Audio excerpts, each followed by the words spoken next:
Final round 19, the first Capcom Pro Tour Premier stop all year long. I'm James Chen. Hey, I'm Ultra David. Not only is it the first Capcom Pro Tour Premier for this year, yes, but it's also the first for Street Fighter V. Yes, that's true. Which is a brand new game. If you haven't heard, and that would be tough if you're watching the stream. It's a new game. We have had tournaments for it so far. Okay, yes. There have been a couple of big tournaments for it. One in North America, one in Europe. There have been weekly tournaments for it, so we've been able to see some action so far. But this is by far the best gathering of players. There are players here from all over North America, from East Asia. We have a couple from Europe as well. We have one from South America here. So it's going to be really interesting to see how the different regions match up. Yeah, I mean, look. We can already, final round has been going on for 19 years, like I said. And you know, we can probably assume that in the 19 years that final round is going on, 1,024-man cap probably was in existence. No. Was never... It never mattered. It was never an issue before, but guess what? This year for Street Fighter V here, we have reached that 1,024 cap. Yeah, that's right. So it's absolutely stacked. And that means that we're starting early and we're going to be going late. Okay, it's going to be a long, full day of Street Fighter V as we get through the different pools. There are 64 pools. Yes. That's a lot. And each one of them has at least one notable player. In some cases, there are up to 4 or 5. Yeah. Some of them are very, very stacked. In this first block, we're going to be going through the first 8 pools. Right. Now, the interesting thing about this is, you know, we're saying that there's notable players, right? Yes. But do we even know if they're good at this game? We have no idea. You're absolutely right. There are going to be some people that I will name as we go through the notable players list who might not be very good at this game. Who knows? And I'm sure that there will be players who are good at Street Fighter V who we don't yet have on the notable players list because maybe they're coming from another game where they were, you know, pretty good, decent, but maybe not somebody who you would point out. Right. Okay.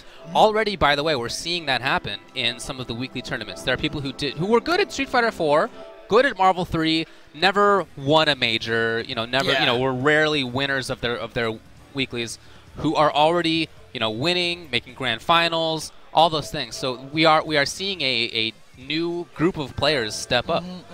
From all over the place. I mean, the nice thing about Street Fighter V is that it has this universal kind of draw that a lot of people are playing from a lot of different games. They've all come in here. And so, like you said, we just had one major recently where, like, the top 4 or 5 players were notable players from completely different games. Yeah. Like, all kind of bundled into one game now. So we've had players from NRS games like Sonic Fox has been playing this a lot recently. You know, as you mentioned, NLBC Next Level Battle Circuit was just this past week, a big one because it was the pre-final round one. Second place there was Moons, who was a notable Marvel player. Right. So, you know, there's definitely a lot of pedigree coming from all sorts of games into this game. But again, we have no idea how good a lot of these guys are. Yeah, for sure. So that's part of why I'm really excited for it, is to see who is going to step up and you know, start playing Street Fighter V as Street Fighter V and, you know, able to make that transition,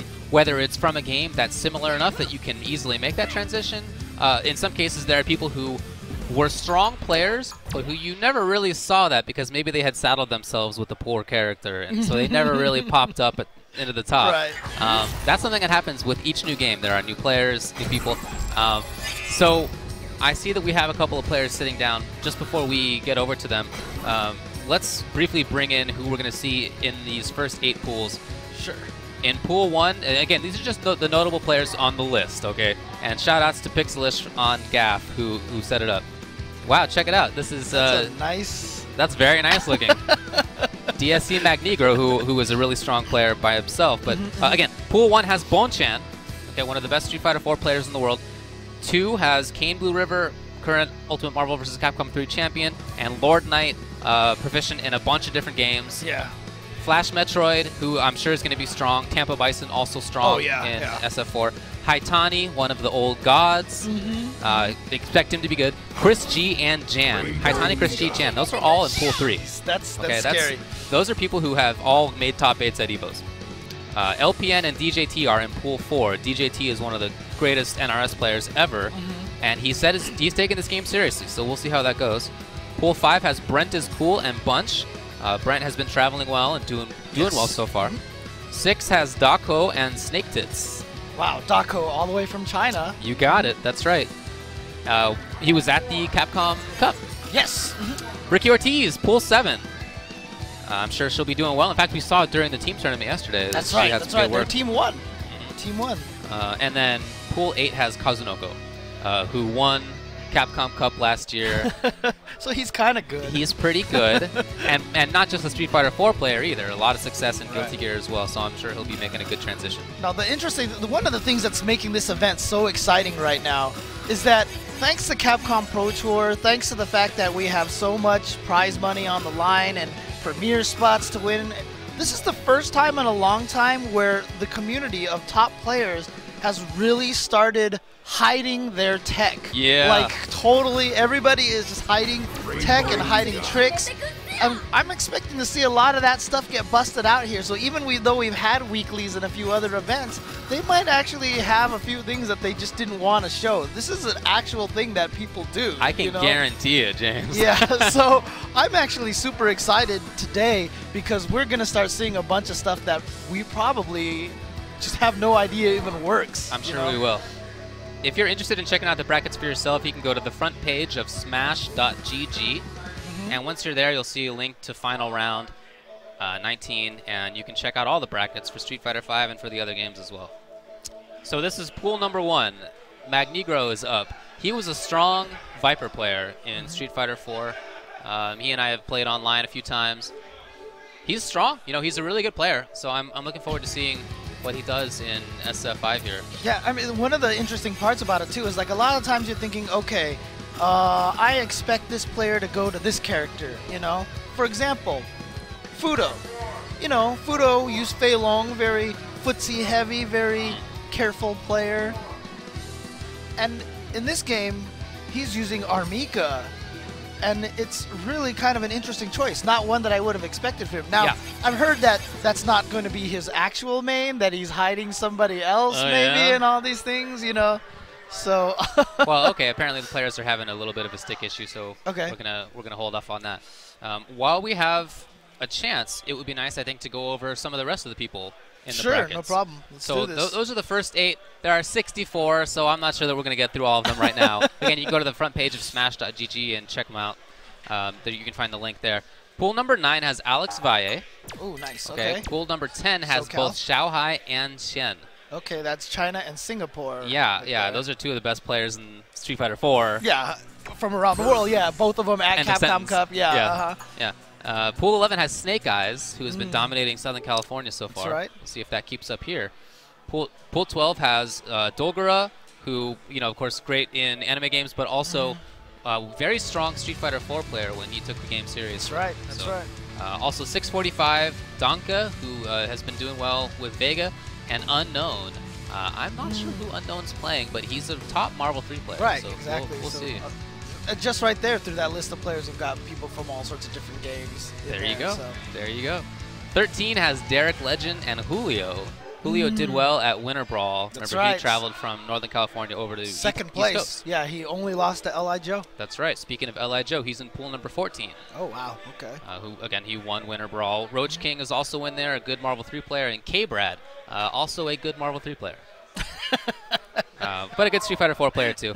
Filipino Man is in pool 15. Filipino Man has made top 9 at EVO in SF4 2 times. 2 years in a row, right? That's right. And was also a good Injustice player. Chris T, also from SoCal, is in pool 16. Wow, I actually did not know this many SoCal players made it out here. Yeah. Like, you're naming all these people. Obviously, we're from Southern California. We know these players, and typically there hasn't been that much travel, like as much before whenever we're on like the different coasts. But I have a funny feeling this year is going to be a completely different story, considering that we do have, you know, like we already mentioned, Xiaohai and Shin and Dako and all these guys out here from completely over the oceans. Look, everybody wants to qualify for the Capcom Cup. On top of that, there are significant prize bonuses for each of the premier events. And on top of that, with 1,000 entrants, the pot itself is going to be huge. Yeah. So there is a pretty big financial reason to go around. But on top of that, look, the game just came out. Everybody wants to prove themselves. Everybody, there's sort of an old feel about it in the sense that the regions are, you can sort of feel the rivalries again. Yes. Right? East Coast versus West Coast, Southern California versus Northern California, New York versus everybody. Yeah, I mean, look, this is one of the first times that the game, so typically, like for Street Fighter 4, it would come out in the arcades in Japan for a pretty significant amount of time before it made its way to America. In fact, when Street Fighter 4 first came out, the only way that a lot of people in the US played it was people would import the Japanese arcade cabinets, and literally there'd be one machine at Chinatown Fair, and you'd have a line where basically when you lost, you waited for 2.5 hours. I had a post on shoryuken.com at the time of all the known arcade cabs for Street Fighter 4 at the time, and I don't know, there were 10, something like that in North America. It was hard to get access to, and so, you know, partly because of that, but also because of pretty good other reasons. Japan had a big advantage in Street Fighter 4. Right. And but this advantage is not as prominent as it was before. Exactly. In fact, the advantage is not there at all anymore, really. Yeah, simultaneous worldwide release. On top of that, no arcade version, which means that, you know, it's unfortunate for the Japanese scene, which is much more arcade-driven than most of the rest of the world at this point. I do feel for them when it comes to that. But the other side of it is that as they're having trouble getting together and practicing and training up, everybody in the rest of the world is accustomed to that situation already. Yeah. And we're sort of playing and figuring it out on our own. I mean, look, we've been in a position right now where Asia has dominated Street Fighter 4 pretty solidly, you know, through the 7-8 years that we played that game. And it's interesting because we've already had some notable Japanese players like Kindebu mention that that he feels like that the advantage is not there anymore, that, you know, the U.S. and Europe are on equal footing right now with Japan. We've had some players say that, you know, the Japanese player on, you know, Daigo's been streaming recently, you know, on twitch.tv/Daigo the Beast TV, 1T at the end there. But some of the Japanese players on there have been saying they've been impressed with a lot of the things that the U.S. players have been finding. But interestingly enough, yesterday, we've kind of gotten like this kind of dual messages being sent. There was a team tournament early on that was won by the U.S. team of Justin, Ricky, and F-Champ. Right. But then there was a 5v5 regional tournament in which the grand finals, Tokido just went through the entire other, I believe it was the New York team. I think it was the Long Island team. Yeah, the Long Island team, and they didn't even need another player in the Japan team. It was a 5-0. Yeah. It was a stomp. So yeah, there are two different messages being sent there. I don't know what that means. Exactly. We'll see. But again, that's what makes everything so exciting. This year, it's a brand new game. We're going to be seeing lots of great stuff, and we're going to be seeing a lot. I mean, look, we're going to see some stuff in this tournament, and we're going to be like, oh my God, this character looks so good. And then, you know what? Like, by the time we're in October, can be a completely different story, you know? That tends to happen in games. The storylines that we're going to have for this game throughout the year is going to be really, really fascinating. And as fans and people who love to analyze these kind of things like that you and I are, like, dude, you don't understand like how excited and eager I am for this. So yeah, it's already been cool to watch the different approaches that a lot of people have taken to the same characters and the same matchups. Already things are looking different, and you know, we'll have to see whether that stuff lasts or whether they sort of converge into some best idea or whether there will remain different sort of ways to play the different characters. Yeah, that's actually one of the greatest things about early life fighting games is that you have a bunch of people using the same character, but they all do it in completely different ways. You know, I know at Winter Brawl, for example, we had 3 Kens in top 8 and 2 Dhalsims in top 8, which was like F-Champ and Arturo were the Dhalsims, and they played very different Dhalsims. They do. And then the Kens were Julio, Brent, and CD Jr. They played very different style Kens, you know, and it's really exciting because, you know, one of the things that I remember reading about, you know, actually I think I heard from the GDC conference, you know, about esports and such, is whenever a game allows you to show your personality while you're playing the game. And I feel like fighting games do that better than any other, but I'm with you there. I'm a little biased. A little bit. Obviously, but still, you know, I just feel like that there's definitely a lot of room to showcase how you think and how you play, so much of your so much of your personality really shines through from the way that you play characters. So yeah, I'm super excited to see how this goes. I'm with you. You want to get back to talking about who's in which pool? Oh yeah, let's do that. Okay, let's do it. So pool 17, you just mentioned Filipino champ. He's in there. Also in there are Super Yan, Hyro, and City of Brass. Okay. I assume it's Hyro and not EMP Hero. They're spelled the same way. Yeah. But I assume it's Hyro from Northern California. KDZ is in pool 18. Evo champ in Injustice. That's right. And also good in Street Fighter. Graham Wolf is in 19, an old school player who had a lot of success in old games. Yeah, look, not only are we bringing in a lot of the new players, but there are a lot of old school players who are coming back into this. Graham Wolf, of course, along with his brother Alex Wolf, highest placers at SBO until Justin won Marvel at SBO the 1 year. Among Americans. Among Americans, yes, that's what I meant. Yeah, that's right. Also in there is Flocker, who you might know as being an Evo champion in Marvel, but actually he's really good in SF4. And he was really good in CBS 2. That was his game. Yeah, there was a tournament recently where Flocker placed higher in Street Fighter 4 than he did in Marvel. Top 8. Pool 20 has Saint, the yeah. Tekken player. I'm really interested to see how he's doing in SF5. That's going to be cool. Okay. Sonic Fox is in there too. Yeah, as we mentioned earlier, a player that, a lot of people have said, he's not really a great player because he doesn't, compete in Street Fighter 4 or whatever like that. Okay, number one, that's nonsense. Right? Yes. He's an amazing player, but two, I'm super excited to see how he's going to. I want to see him body everybody in this game and just kind of show how good of a player that he is, Also in that pool is Gimmer. I'm not sure why he's on the list there, but okay. Gimmer. G-I-M-R, Gimmer? Yeah, dude. The Smash Brothers? Yes. Oh, okay, cool. That's actually kind of cool. So that pool has Tekken, everything in Sonic Fox, and then Smash. Nice. NuckleDu is in pool 21. Ooh, okay, cool. I'm really excited to hear about NuckleDu. I'm not going to go through the news, but I'm very excited to see him. PR Rog is in pool 22, one of the best Street Fighter 4 players in history. Pool 23 has Crack Fiend, Perfect Legend, and Javits. Wow. So Crack Fiend from Northern California is very strong in Street Fighter 4. I know he's been playing this game a lot.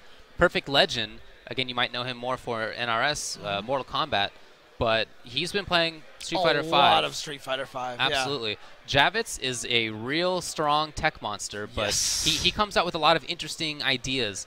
But he's also a good player. Yeah, he's definitely one of those people that, you follow on the social media universe to really get a lot of good tech on characters. This guy is scientist to the core when it comes to fighting games.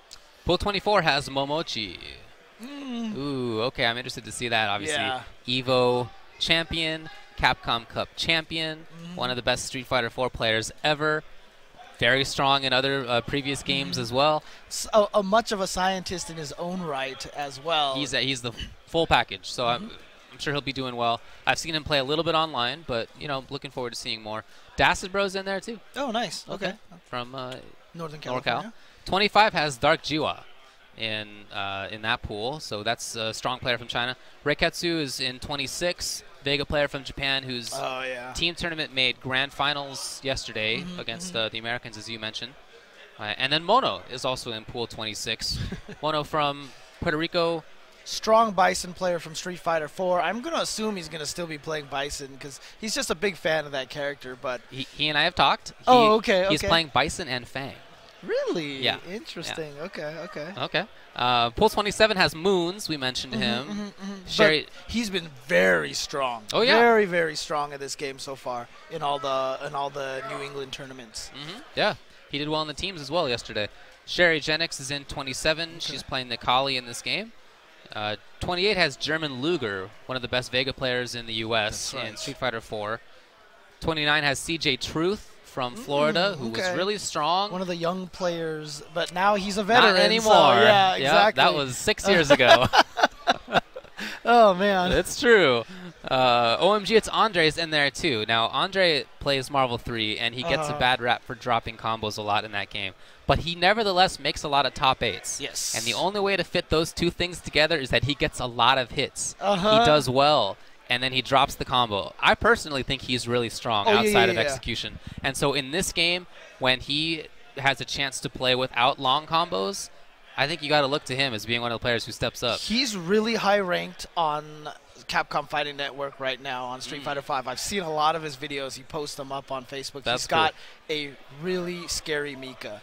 He's got a very, very scary R Mika. In fact, online, I think he's like, "Oh my God, it's Mika now," or something like that. Okay, So, nice. you know. Pool 31 has Go Ichi, a player who a lot of people are looking forward to from Japan. PC Poi is in there, who again you might know is a Marvel player, and same with Flux. Oh yeah, okay. PC Poi and Flux. 32 has Alucard, who has recently moved to New York to play a bunch more fighting games, and he's been doing well. Yeah, he dominated early on in the New York tournaments, winning with Nikali. And then Boss is in there too. I saw Boss here last night, and I looked at him like, "What are you doing here? There's no CVS2." Yeah, this is the CVS2 legend. Yeah, Alpha 3 legend as well. That's right. And he didn't really play so much SF4, but I'm interested to see him in SF5 if he takes that game seriously. Yeah, he's a super strong player. Gotta watch out. Again, another one of the old school players kind of returning, but. I did want to mention one thing, though. When you started reading off the list again and you were like Pool 17, I thought to myself, did he read that wrong? Like, we can't be talking about Pool 17 already. And then I was thinking about it. Wait a minute. No, that was correct. Oh, yeah. We're only halfway through. Oh, jeez. In fact. So 33 has Lamer Boy and Mago. Ooh, Many people are looking forward to Mago. XSK Samurai, Zaffarino, Arturo Sanchez, and Jason Cole are all in Pool 34. Whoa, oh my God! So we have two of the best Dhalsims of so far, and look, XSK Samurai, from what I've seen of his online footage, that guy is ridiculous with Ryu right now. I believe it. There's a couple of amazing. There was a great match between XSK Samurai and a Filipino champ that was online that got really, viral in the Street Fighter community because it ended in a double KO. Oh, I saw it. Yeah, I saw it. Yeah, that's a tough pool. Zaf is also he's from the Northeast. I saw him at NLDC recently, and he looked good. So we'll get through the rest of those pools, but looks like players have figured things out. So it's DSC Magnegro from the U.S. and the Repo Man, also from the U.S. Are you sure it's not Therapo Man? Therapo. Yes, the Repo Man's going to go with Ken, it looks like. And Magneto going with Armika. So again, we're just starting out. A lot of the theories that we have on these characters might not be correct. Here we go, big punish time. Oh, but missed the second juggle on that. But Armika, not great in the footsie's range, but once she gets you knocked down in the corner, life is miserable for you. And so the Repo Man wants to get out of there, but it's not going to happen. A great start so far for Magnegro. Yeah, I don't think that far footsies are her thing, but once she gets into about the medium kick toward medium kick range, I do think that she is strong there. Yeah. So it's from farther away, and she was able to get in the first place with that charged roundhouse. That thing has 30+ frames of startup, and you have to react to it, or else she's in. Yeah, it has very little active frames. It's very easy to beat if you just know the timing. Just any stand jab or stand strong will just take it out. I love the spacing on that down fierce. Made it safe. And he's really just harassing and chasing the Repo Man around. Yeah, and there it is. The mix-up for Armika is doing a command throw on your wake-up or a towards heavy punch, which is +3 on block. Yeah. And if it hits, you launch, and you can easily hit confirm into a combo. Yeah, big advantage. There it is. There it is. That's going to be a lot. Yeah, and into the corner. That's another power that she has, is that EX Flying Peach is such a great corner carry, and it juggles after everything. So I love at the end there that Magnegro actually went in. Even though Ken had all the resources, he went in.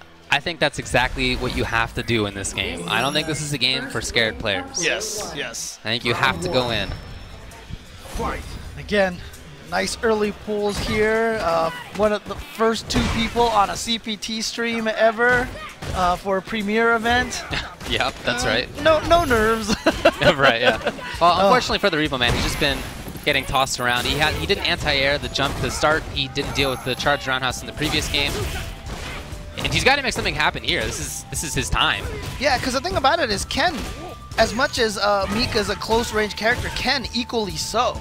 He wants to be close to your face so that he can apply a lot of good frame trap pressure. But in the footsie game, he wants to stay a little bit further away. His mid-range pokes aren't the greatest. Right. Nice punish. Oh, okay. Oh, okay, just using it for pressure. Of course, Armika's V-trigger calls in her friend Nadeshko. Oh yeah, close to taking it out here. Yeah, that's kind of a panic jump back. That should be it. So you can tell that the Repo Man is having trouble not just keeping Magnegro out, but also once Magnegro's in, he's not really sure. The Repo Man's not really sure what to do about it. Yeah, that same sequence happened previously. Nice leg. Wow, nice. Oh, big punish time, yeah. And just going for the reset. Okay, tried to fake going under, but wanted to stay in front to keep him in the corner, gets him dizzy. It's just one more mix-up after this.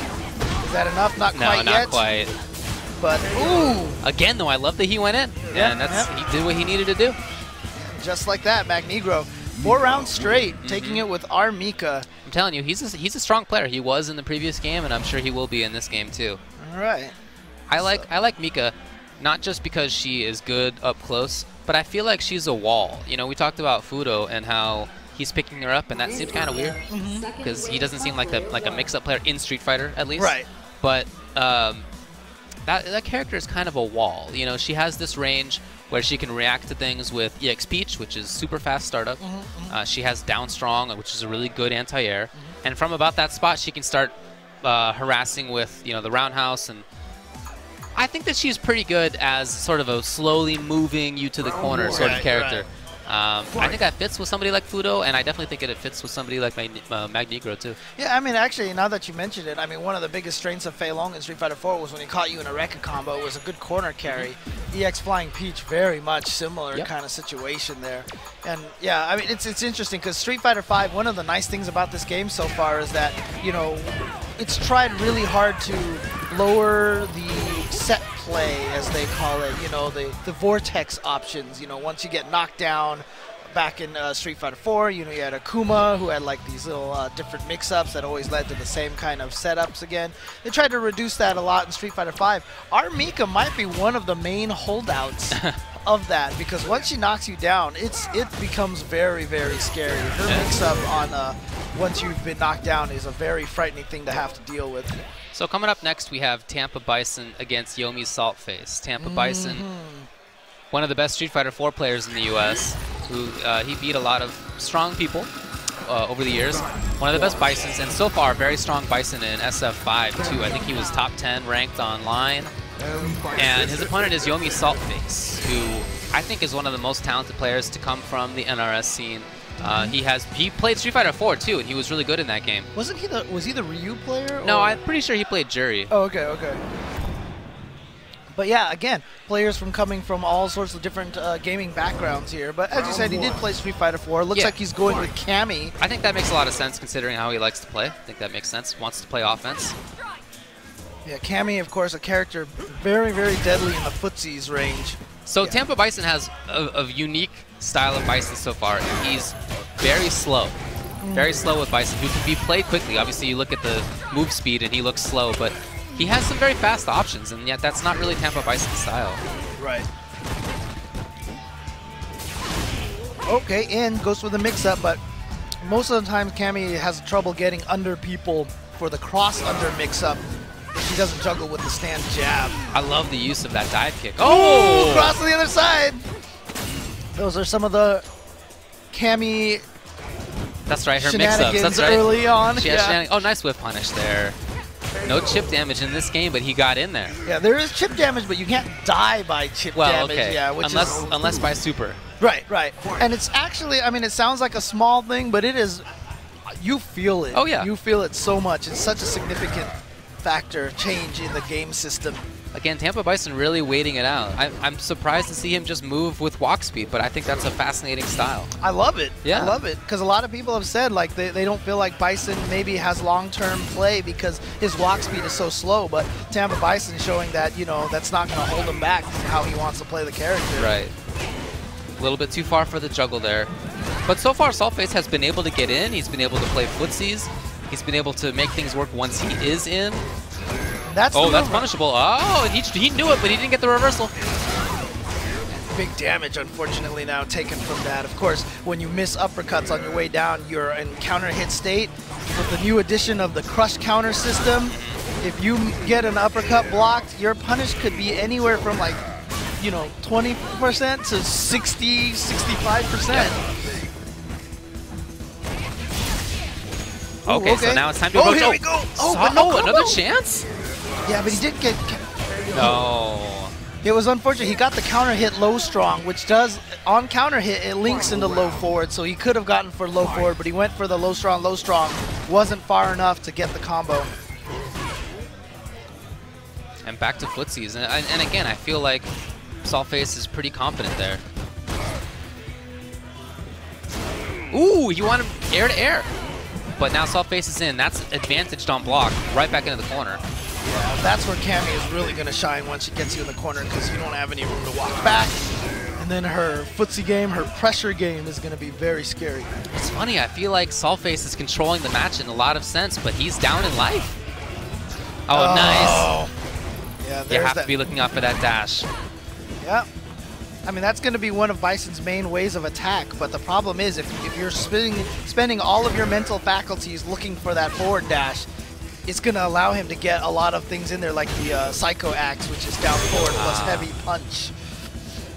All right, so Saltface taking the first round, but Tampa Bison coming back 2 rounds straight to take that first game. It's a really interesting style from Tampa Bison because you see him there. I feel like he didn't control a lot of the pace in that match, and yet he comes out ahead. Great damage. He found the right moments to make things happen, and he didn't panic when Cammy was in. Ooh, that standing fierce is a lot of priority. Very good whiff punish tool. Again, that little walk back and forth. Yeah, Bison's not moving very far, but he does have great buttons, though, and you really have to look out for that. Yeah. That's that down forward fierce. That's so good. And Saltface tried to whiff punish it, just was a little too late, unfortunately. Okay, got the anti-air this time. Oh, good. Got under and got the max damage punish there for the cross under. Oh, I like it. That's how you use that V skill. Yeah, the best thing about that is that it has that little delay at the beginning, which can get people to think that they want that you're trying to throw. I like the mix up to the other side. Hugely advantaged on block setup. Neutral jump fierce. Oh no! Ah, the confirm. Yeah, but you know, that's the nice thing about having V-trigger on with Bison is once you have V-trigger on, canceling into a special move requires no charge anymore. Yeah. You can just walk up and do low strong scissor kick. For sure. Or EX scissor kick. And so Tampa Bison was able to get that low strong into the Psycho Blast into EX scissors. Saltface has to see that Tampa Bison is pressing a lot of buttons on his wake up, pressing a lot of buttons when Cammy, doesn't necessarily have advantage, but can also press buttons herself or can Dragon Punch herself. Yeah, although he's been doing a lot of walking around, when the range has been getting closer, Tampa Bison definitely has been hitting buttons a lot more. Yeah. All right. Yes, exactly like that. Cammy's not advantaged in that situation. Right. But Tampa Bison so often presses buttons that can become something that Saltface can take advantage of. Right. There's a lot of situations where Cammy can kind of leave herself at like -2, frame data. Yeah, slightly disadvantaged. But not enough to be punished. Exactly, and you got players like Punko, for example, who take advantage of those situations with uppercuts a lot of the time, just to send the message to the opponent to not hit buttons at that moment. Well, Tampa Bison's doing the right thing and continuing to press buttons because he hasn't been punished for that yet. Oh, there it was right there. Yep. Saltface went for the stand medium punch, but then he tried to take that opportunity to walk forward and apply a little more pressure because obviously the more buttons you hit, the further back you get pushed. Yeah. Tampa Bison read that forward walk, countered with his own crouching jab, and was able to take that round. Had Saltface gone for stand strong, crouching strong, he might have been able to get the frame trap, counter hit, and combo off of that. I see, yeah. Okay, well, looking to see more from both of those players. But now we're going to move on, and we have Dash versus Chex Quest. Yeah, and standing next to Dash, coming up to here, probably going to help coach him, is Chaotic Blue.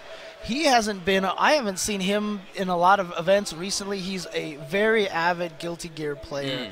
Used to live in Southern California, and so I used to see him there all the time a long time ago. So. And Dash from Southern California. Yes, it's cool that he made it out here to Atlanta. It's a pretty far trip. Opponent's going to be Chex Quest. After this, we will have Raidoru versus RB Bonchan. Ooh, Bonchan coming up. Oh, you can see him there in the back. Hey. Oh, yeah, there he is.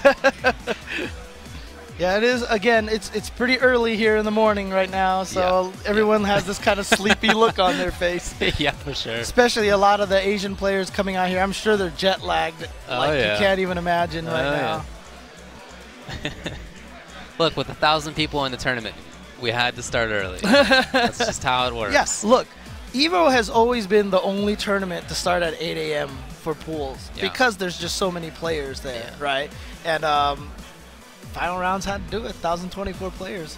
Well, speaking of EVO, though, by the way, last year Street Fighter 4, 2,227 players was the record for any single game at EVO or for any fighting game tournament, really, right? 2,227 for Ultra Street Fighter 4.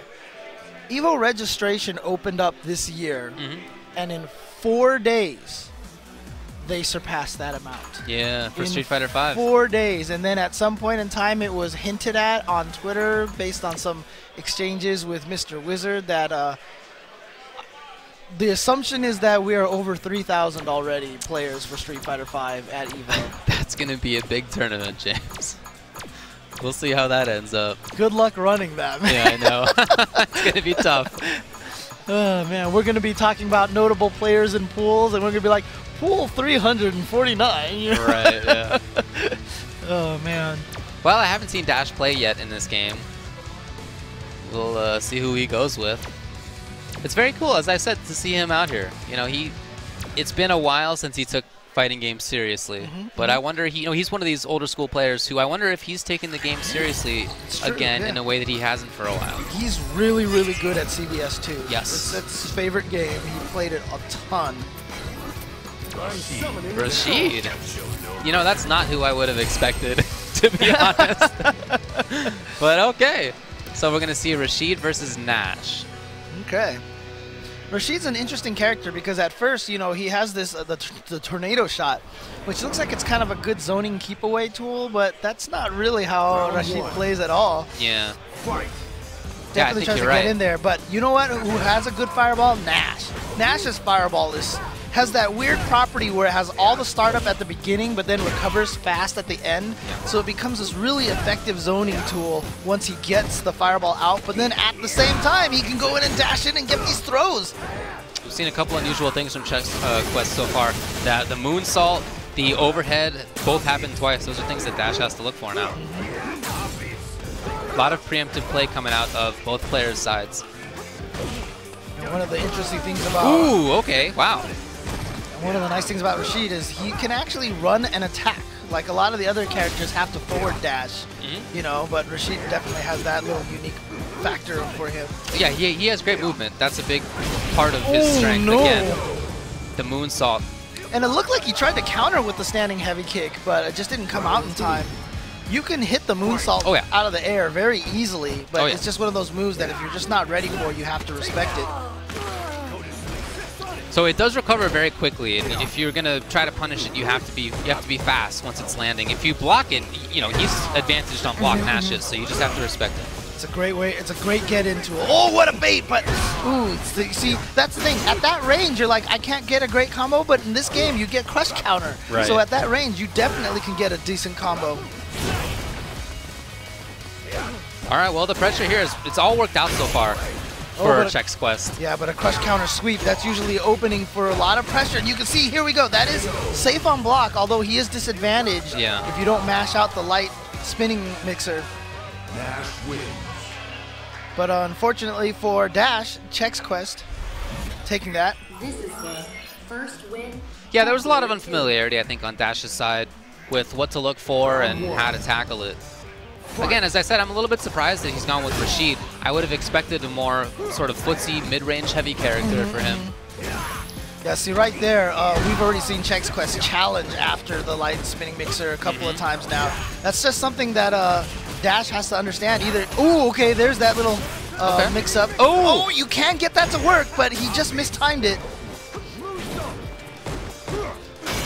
Okay, here's the nice thing for Nash. He has the corner. No, just backs off. Oh, but gets the cross-up. It's tough to challenge that Nash jump lead kick, that's for sure. Nice. Steals a little life from the EX. Okay, we'll set up Tragedy there. Assault, and then Set up. Goes for the reset. So match point now for Chex Quest. This is going pretty quickly. And we have to see more from Dash's Rashid. More control up close. He has to challenge more. Yeah, those moonsaults, they have to be shut down if Dash is going to have success. Again, you know, if you're Chex Quest, you might as well keep doing it. It's working out great. Oh, lands the cross up. Tries to get in there with his V skill, but just gets out of the corner with V trigger, does Chex Quest. So now, kind of the chase down all over again. Good reaction, okay. And just like that, on one EX, he's pushed him all the way into the corner. You saw he just got out with that V trigger. Baits the throw! Oh, that had to be big. Yeah, and throws him into the corner. So now things are looking better for Chex Quest. But, oh, okay. Chase down. Yeah, when people see the V trigger from Rashid, they kind of start panicking. They want to jump away. They want to get away. And Dash did a good job taking advantage of that. Got the EX spinning mixer on him. Oh, Dash might be waking up a little bit. Oh, nice. Oh, good reaction. That was not something Dash was looking out for. Yeah. And you can see Super's good chunk of damage in this game. Obviously, it's worth it, though, because, I mean, it needs to do a lot of damage. You use up so many resources with that. So Dash is making a couple of adjustments. One is using EX Spinning Mixer a lot more, just trying to get out of situations, and it's worked almost every time. I like the V reversal from Chex Quest to get away from the V trigger mix-ups. Again, used it right away. I guess he figured since he used one already, V trigger wasn't as available to him, so he's just going to use it on V reversals instead. One more mix-up. Yeah, Dash just trying to stay patient. Yeah, and you can in this game because you can't die by chip, but wow, got right over the tornado shot. There it is. Chex Quest is going to take it. Not a great way to start a cross-country trip for Dash. Yeah, really. Now, here's my question to you. Do you know what Chex Quest is? The game? Yeah. Yeah, I know what Chex Quest is, yeah. I wonder how many people out there know. I mean, literally, it was a free game in the cereal Chex that was like a kind of like a Doom clone, you know? And it was literally running around, and I think you were like you were cereal, or you were fighting cereal. I think you were fighting cereal. I don't remember if you're cereal yourself. Well, if you're fighting a bunch of cereal, I'm sure that, you know, you're taking on the role of a serial killer, but, you know, it was a very interesting game, but I'm surprised that, you know, someone even remembered it and called himself Chex Quest. Yeah, I think really. That's awesome. Yeah. By the way, next week, coming up pretty soon, is Northern California Regionals. Yeah. NorCal Regionals 2016. It's in Sacramento, California. It's also a premiere event for Street Fighter V. You definitely want to check it out. There's going to be a ton of top players there as well. Yep. We are not having a shortage of events this year. No. They are coming fast and furious. Starting, I mean, as you said, we've had a couple of events already on the ranking, like Khan's Winter Clash, for example. Yep. But final round is really kind of where it feels like, you know, we're getting the official start with the first premiere event. The big one. And like we said, they're coming fast and furious now. And so, Bonchan on the left. For a while in Street Fighter IV, people considered him maybe the best player in the world, and rightfully so. Red Bull Bonchan. Yep. That's right. Yeah, his Sagat was very impressive. I always liked watching him. You know, he had a just complete mastery of the character and was able to challenge and win in matchups that were not good for him. But he made it work. I was always really excited to see him play. I think in this game he's playing Ryu so far. Yeah, I can't imagine he'd play, because look, he played Sagat. He played a very good, careful fireball game. His fireball game is probably one of the best on the planet. Yeah. And Ryu, he played Ryu, if you remember, in Street Fighter 4 a couple of times. There was a few matchups that he tried to go for some counter picks by using Ryu.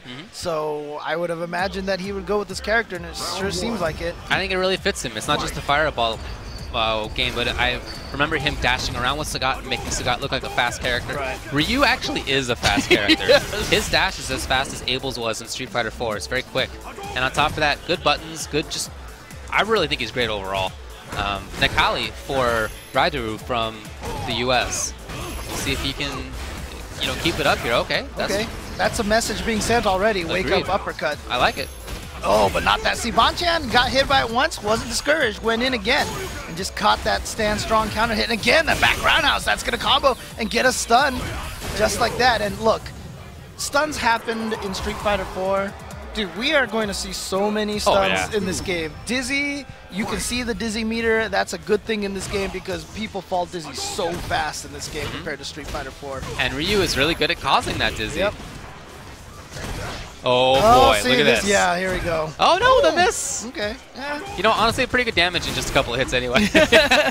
I'll tell you this right now. Crush counter stand roundhouse and the stand roundhouse with Ryu is probably one of my favorite 2-hit combos in this game. So it's sick so it's just beefy looking. Yep. All right, nice. But here's Raidaru. Is he gonna get in there? No, tried for it. Nice confirm there. We saw Tokido yesterday. He would win 2 rounds in a row with Super from Ryu. That's how fast Ryu builds meter. He would win round 1 and round 2 with Supers. But Bonchan taking that first game. You know, from Raidaru's perspective, he had a couple of knockdowns in there. He had a couple of chances to challenge more. But you could tell that Bonchan is not worried. He's playing like somebody who isn't concerned about the outcome. And if you're Raidaru, you can take advantage of that. You know, you can be a little bit crazier and make Bonchan settle down. Oh, wow. So far, we haven't seen that. Close to stun. Wow, countering with those low jabs. That's a couple of times that he's eaten that, you know, on Wake Up. And it looked like Bonchan might have tried to go for a throw to get the stun. Again, I like the Wake Up TP, but, you know, so far, Bonchan is just moving forward. It's the Wake Up down medium, nice. There's no uppercut FADC in this game. No. If you get hit by an uppercut, you're taking uppercut damage. Yes. That is the end of it. But if you block an uppercut, it's like the reverse now. If you block an uppercut, you could lose 40% damage even on meterless combos, right? It's a bet, man. I like it. Yeah, and I so like it. It's really, honestly, if you can keep pressuring characters with uppercuts. Oh, here we go, Okay. Raidaru. I like the idea. Resets. As I said, I really want him to pressure. He has not blocked cross-ups very well so far. That seems to have been Raidaru's biggest weakness. Oh, nice jump timing. He's looking good this round, but he's got to try to stay in there. That's been where he's had success. Yeah, but Bonchan has a super stock, so if he can get a few hits, a confirm will lead into super and into death. Good defense on Bonchan. Oh, he walks right into it and counters with the uppercut. He just goes for it. Yeah, see, he's saving the super. Yeah. He wants the one more confirm. Okay. Nice. Oh, there it Nice. is. Okay. I really like it. I think he played that round very well. Yeah, it's interesting too because a lot of Street Fighter 4 players, when they go into this game, they're kind of treating the sick. That was great. Thought aborted. Okay, nice uppercut. Good reaction. Well, and now you know the what? corner pressure. For Bonchan's side, he has reacted really well, and he's adapted really well to what he saw in that last round. Yeah, as you can see, he found all the moments. You know, he saw. So one of the things that I think Raidaru was trying was to try to get Bonchan to settle down. And after having seen how the previous round went, if you're Raidaru, you might think, okay, you know, mission accomplished. Now I can sort of play a different game again. And Bonchan, instead of settling down, he turned it up. Yeah, and I think that's a great counter.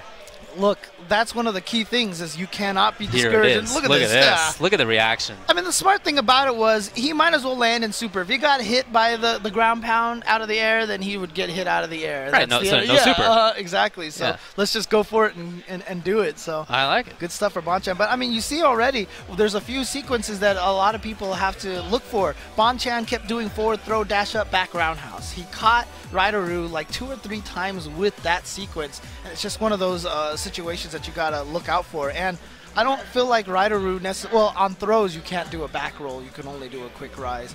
But you've really got to choose whether you want a quick rise or not in this game. Choose between quick rise and back roll. Lots of different ways to get up in this game. And if you keep habitually using the same one over and over again, it's a problem. A lot of the setups that people have found so far are intentionally for quick rise because that's what everybody does. And so, in fact, in training mode, it's called normal recovery. That's true. Yeah, yeah. So knowing that, to blow up many setups, you don't quick rise, right? So you're right. Everybody has to have setups for all of the different options. As you said, some knockdowns don't allow for back roll, so in that case, it's boiled down a little bit. But where there are those 3 different get-up timings, you got to plan for it. And here we see on the left is going to be Flash Metroid, and he's going up against Mav's Own. And Flash Metroid, He's played a lot of Street Fighter 4. In fact, oh yeah. The interesting thing about it is he was one of those players that every time you saw Flash Metroid, he had a different main character. And he got top 8 at Evo with Zangief. Yep. That's right. That's right. And I've heard about his Vega. Ooh, interesting choice. Okay. Yeah. Oh, I think it's a great choice. Vega is very strong. In my view, I think he's very, very strong. Great buttons, great mobility. He has damage for the first time. He has a cross-up. He has all the tricks. I mean, honestly, look, Command grab. Between the 16 characters in this game, I would say 14 are very, very strong, and the other 2 are very strong. That's how I feel right now. I mean, that's where I feel like it is. A lot of people have their early tier list, you know, 1 month into the game, I should say. Yeah. But those are all going to change drastically, no of doubt, course. no doubt. But I do feel like everyone at this stage is super viable. And look at this pressure game from Flash Metroid. It's looking so smooth. Very calculated, you know? Oh, nice. I like how we switched claws beforehand to make sure that he had that full combo. Oh! He was prepared for everything in that round. He had a plan, he executed it, and when he saw something else like that happen, like that stomp happen, he had the answer for that too. Yeah, look, Flash Metroid, we talked about science players. Flash Metroid is definitely a science player. I've seen it before. He walked up to me at one tournament during Street Fighter 4. He had a notebook of all of Cammy's unblockable setups on all the characters and all the situations. This guy does his studying for sure. Yeah, he's a very knowledgeable player. And one of the things I like about him in fighting games is just how different he thinks about a lot of stuff than everybody else. He often had very different ideas in matchups and in which characters are good and why. All right, well, here's a good sequence now for Mavzone. Oh, it's nope, super, that's going to be that. Yeah. Going in with that target combo, the stand strong into down fierce, that's -5. That is to say punishable on block. Yeah, I mean, look, the way that I stated it, so little shameless plug for ourselves on Ultra Chen TV on one of my first attack episodes with frame data. Look, the magic number is 3. The magic number, if you hear commentators say anything is -3, that means it's punishable. If it's -2 or -1, that means you are slightly disadvantaged. So everything you want to think of is in terms of that magic number 3. And why is that? Because the fastest normal move in this game is 3 frames. In fact, most moves outside of like a Zangief Super is going to be 3 frames or more startup. That's right. So everything you want to consider when you start hearing all this frame data babble on commentary and throughout the whole entire year, all you really need to do is if you hear -1 or -2, that means you're disadvantaged. If you say it's punishable, that means it's -3 or more. You know, once you get into the -5 range, that means you're punishable really badly by much stronger moves than light attacks most of the time. Important to note that some characters don't have 3-frame punishes, so that does vary by matchup. Yeah, not Nash and Fang, for example, do not have 3-frame punishes.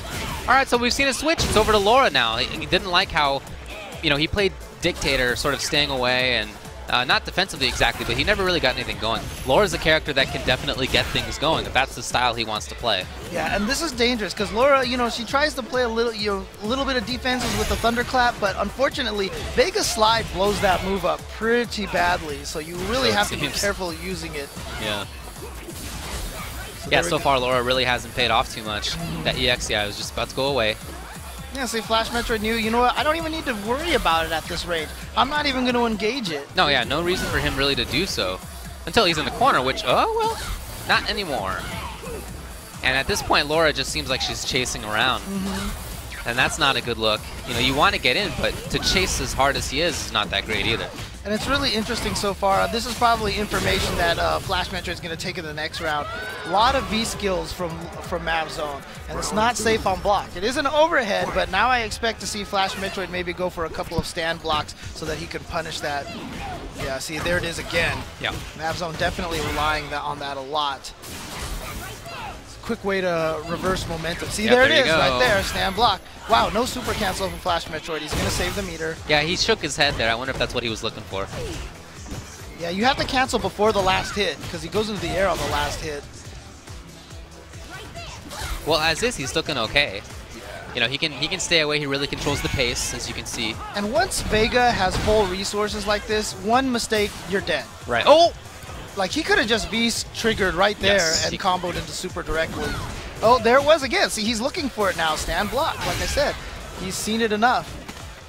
Oh, okay. Maybe something now for Man of Zone. No. Oh, please juggle. Nope, didn't get it. And a little bit of a mistake there from Flash. Oh, okay. I definitely don't think he tried to do the rolling crystal flash as anti-air. Oh, Mapzone really can get in there. He really just needs one, maybe two more mix-ups. Oh! Okay, there you go. Okay, the read on the timing. Maybe reactions. Is that projectile invincible on the way up? It is. Okay, there you go. Perfect. All right. So Flash Metroid taking that first one. Yeah, we mentioned him as a player to watch in his pool, and for good reason. He made top 8 at EVO in Street Fighter 4. He has been good in other games. He definitely has a lot of talent. He's somebody you have to watch out for. Yeah, and look, we had the camera you saw right there pan over the crowd. It is early, so, not a lot of people, but there's actually a significantly larger amount of people down here right now than I actually expected. Same here, to be honest. But, I mean, this just shows you how a lot of people are really dedicated, and they're taking this very seriously. Again, as with the Capcom Pro Tour, as you play through all these events, one of the reasons why a lot of people are coming out to events like you're traveling overseas is because you're picking up global ranking points, and that is a way to get in there. Now, for those of you who aren't familiar with the Capcom Pro Tour, or at least the way the point systems work this time, last year there was just global ranking points, right? So you were ranked, and no matter where you played from, you just got to this global ranking. This year there's kind of a dual layer. Yeah. There's the global ranking points, but then there's also a regional ranking points, and if you succeed in that, then you get into a kind of a grand finals event. So we had CPT Asia last year. You know how they had those events in Asia that qualified you for CPT Asia? Right. They basically took that and kind of pulled it into all the different regions to allow a lot, I'm sure what they're driving for is players from a lot more different areas showing up. Yeah, absolutely. Yeah, I think the goal is to get more regional representation than was there before. It already was pretty good. Yeah, but pretty good. I think that they're looking for more. And with Street Fighter V's worldwide release, it's all simultaneous. Everybody gets to play. I think that's really good because I do expect there to be more parity this time around. Although we'll see. We have said that before. All right. Also, definitely check out Amazon.com/Capcom Pro Tour. I was about to say Pro Store. That's what they should have called it, the Capcom Pro Store. The Capcom Pro Tour store. So grab the official Capcom Pro Tour t-shirt. All right, well, up next we're going to have, looks like Renzo Witt versus Chris G. Chris G is going to be sitting down to play. One of the best players, in my view, in all of North America. Yes. And that's across a bunch of different games. People might not recall now, but the first time he made EVO Top 8 was in Mortal Kombat 9. That's right. He's not just a Marvel head. Yeah. But, of course, he is one of the best Marvel 3 players ever. He did very well in Street Fighter 4. He won tournaments. He qualified for big events. I mean, the very first year for CPT, he qualified for that. Yes, he did. did. So, I mean, look, Chris G at one point in time, there has been a legacy of U.S. players who have dominated, right? It started kind of with the Tomo Ohira, then it kind of went to, Mike Watson, Alex Valle, Justin Wong. At one point in time, there was a lot of people that felt like Chris G was going to be the next person in that list. That's how strong of a player he is. To be honest with you, it's hard to get that position now. I don't think it's that Chris G has kind of fallen off. It's just that fighting games are so big and the talent pool is so ridiculous now. It's too big. That it's too hard to get into that kind of position. But he is definitely, if we had to pick one, he is in the running for that. Oh, yeah. He is so talented in so many different games. I'm with you. We're going to see a Cammy mirror then. No, that's right. Chris has been playing a little bit on stream. He has definitely been going with Cammy. Okay. Got the blue costume for Chris. Looks like Renzo going with the classic red and green. I love that blue costume so much. The blue one, it's a cool color. It's nice. I will say that. It's a cool color. Nice. Typically, I'm a red man, but, blue is all right, too. Well, okay, so we'll see if this is going to be... oh, wow. Oh, big punish. Oh, okay. No, okay. That's actually a decent punish. Cammy's crush counter combos are not necessarily the greatest. Chris is in there. Look at that stun bar for Renzo. Yeah, I know, and he's keeping up. Oh, that's it. Yeah, that's a stun. Yeah, your stun does not go down if you're still blocking. So you have to be out of a defensive situation before it will go down. Nice whiff punish. Look at that range. I don't know that that was on reaction, but it was just the perfect range to press a button safely. Look, Cammy, her footsies are really great because of stand medium kick and crouching medium kick. She probably has the best combination of those two buttons out of every character in this. Oh, that read by Chris! Wow. Wow. And that's demoralizing, all right? If you're Renzo Witt, now, you thought you found the one time to get out, and you were wrong. Oh, okay, that's pretty safe, yeah. As long as you do it really close up, you're pretty safe. But he's burning meter. Okay, nice reaction. Here we go. But it confirmed, will he spend it? He does. A lot of times you can save it, save the second usage of your V-trigger by just letting that part go. And now even though, well, okay, here's Chris. Nice! Oh, okay, I like the counter. I like that he wasn't dissuaded from doing that. By that, Dragon Punch from Chris earlier. Now Chris looking for his one opportunity. If he finds it, he will take the round. Yeah, the one thing about V-triggers, when you activate, a lot of people kind of panically use it really fast. But V-trigger lasts quite a long time. Oh, so you saw Chris was just kind of holding on to it, looking for the right moment. Especially like when you see Zangief players activate V-trigger, they just like, oh, let's tornado, quick, Yeah. Well, that was a really good recovery by Renzo Witt. It seemed like he was pretty much out of it. And he came back. Nice work. And not afraid to pressure. I really like what he's doing now. But here's Chris. Did you see that? 3 blocks and then an uppercut from Renzo. Great stuff. Oh, yeah, no, he's looking good. This is a challenge here for Chris. It's not going to be an easy round for him. Oh, yeah, there's that mix-up. A lot of people have been using that. Oh, that's got to be it. It's similar to like when Birdie does the dolphin dive. Like you see the EX flash, you're like, oh my god, deer in headlights. When Cammy goes into the EX hooligan, so many people deer in headlights and they just get caught by that. And it gives her the free juggle afterwards. You can just jab it, right? Yeah, you can hit it so easy. Just like the dolphin dive from Birdie. I don't know. That's not so easy to jab on reaction. That's true. That's true. I really felt like Renzo was in there close, and then towards the end of that last round, he just made a couple of wrong decisions. But I don't feel like he's far away from, making this round work for him. There's no reason for him to feel discouraged. Yeah. Oh, well, maybe now. Never mind. but remember, I mean, in the second round of the first game, it seemed like he was out of it. And he made the recovery, so don't count him out of this round yet. Here we go. And this is just the way Cammy is. Zlee, you can make comebacks so fast. Oh, he saved it. He's going to save it. Yeah, there it comes. And he's so close to Disney, but he just threw a little too early. Had he landed that throw, might have been stunned. He might have been able to take the round in that situation. But I think that was the swing. If he ends up losing this round, that was the moment. Yeah. Well, he's still pressuring now. Chris is just playing defensively. Good throw. Chris still just playing defensively. He has full super for chip and no alpha counter on the other side. Just any low forward. Yeah, he's probably going to go for low forward super at that point in time. Or actually, maybe not, because he might have been wanting to save the meter for this next round. It's definitely better to save the meter, but he could have used it if he had to. Oh, nice dash. Chris with the good movement. Yeah, see right there, a lot of times, one of the things that you're going to hear a lot of people talk about on commentary for this game. Well, I'll discuss this at the end of You got it. In the meantime, Renzo just has a ton of meter. He has full V-trigger, so he's very dangerous. Oh, spent it. Oh, here we go. I love this jump short. Typically, people go into grab after that. Oh, good whiff punish, and that should do it right there. Again, I really felt like Renzo was closer than that result now looks. It now looks like a 2-0, only round one for Renzo, but I feel like he was on the cusp of it a bunch of those rounds. Now, what I was trying to mention, though, was that one of the things that you're going to hear a lot of people talk about when you hear commentary, because this is another one of those new buzzwords in Street Fighter V, is taking turns. Okay. Having turns. It's your turn. Oh, how do you know when you recognize turns and such? We talked about moves that are slightly disadvantaged, slightly advantaged. That's usually what it means. If you do a move that's slightly disadvantaged on block, you're giving up your turn. It's the opponent's turn now. If you do a move that's plus that's a slightly advantage, now it's you maintain your turn. Yeah. So you see when Chris G, actually you saw them both do this, where they did the close medium punch, which is positive, which gives them slight advantage, so it's still their turn. So the opponent respects that. That's what gives them the room to walk up and do it again.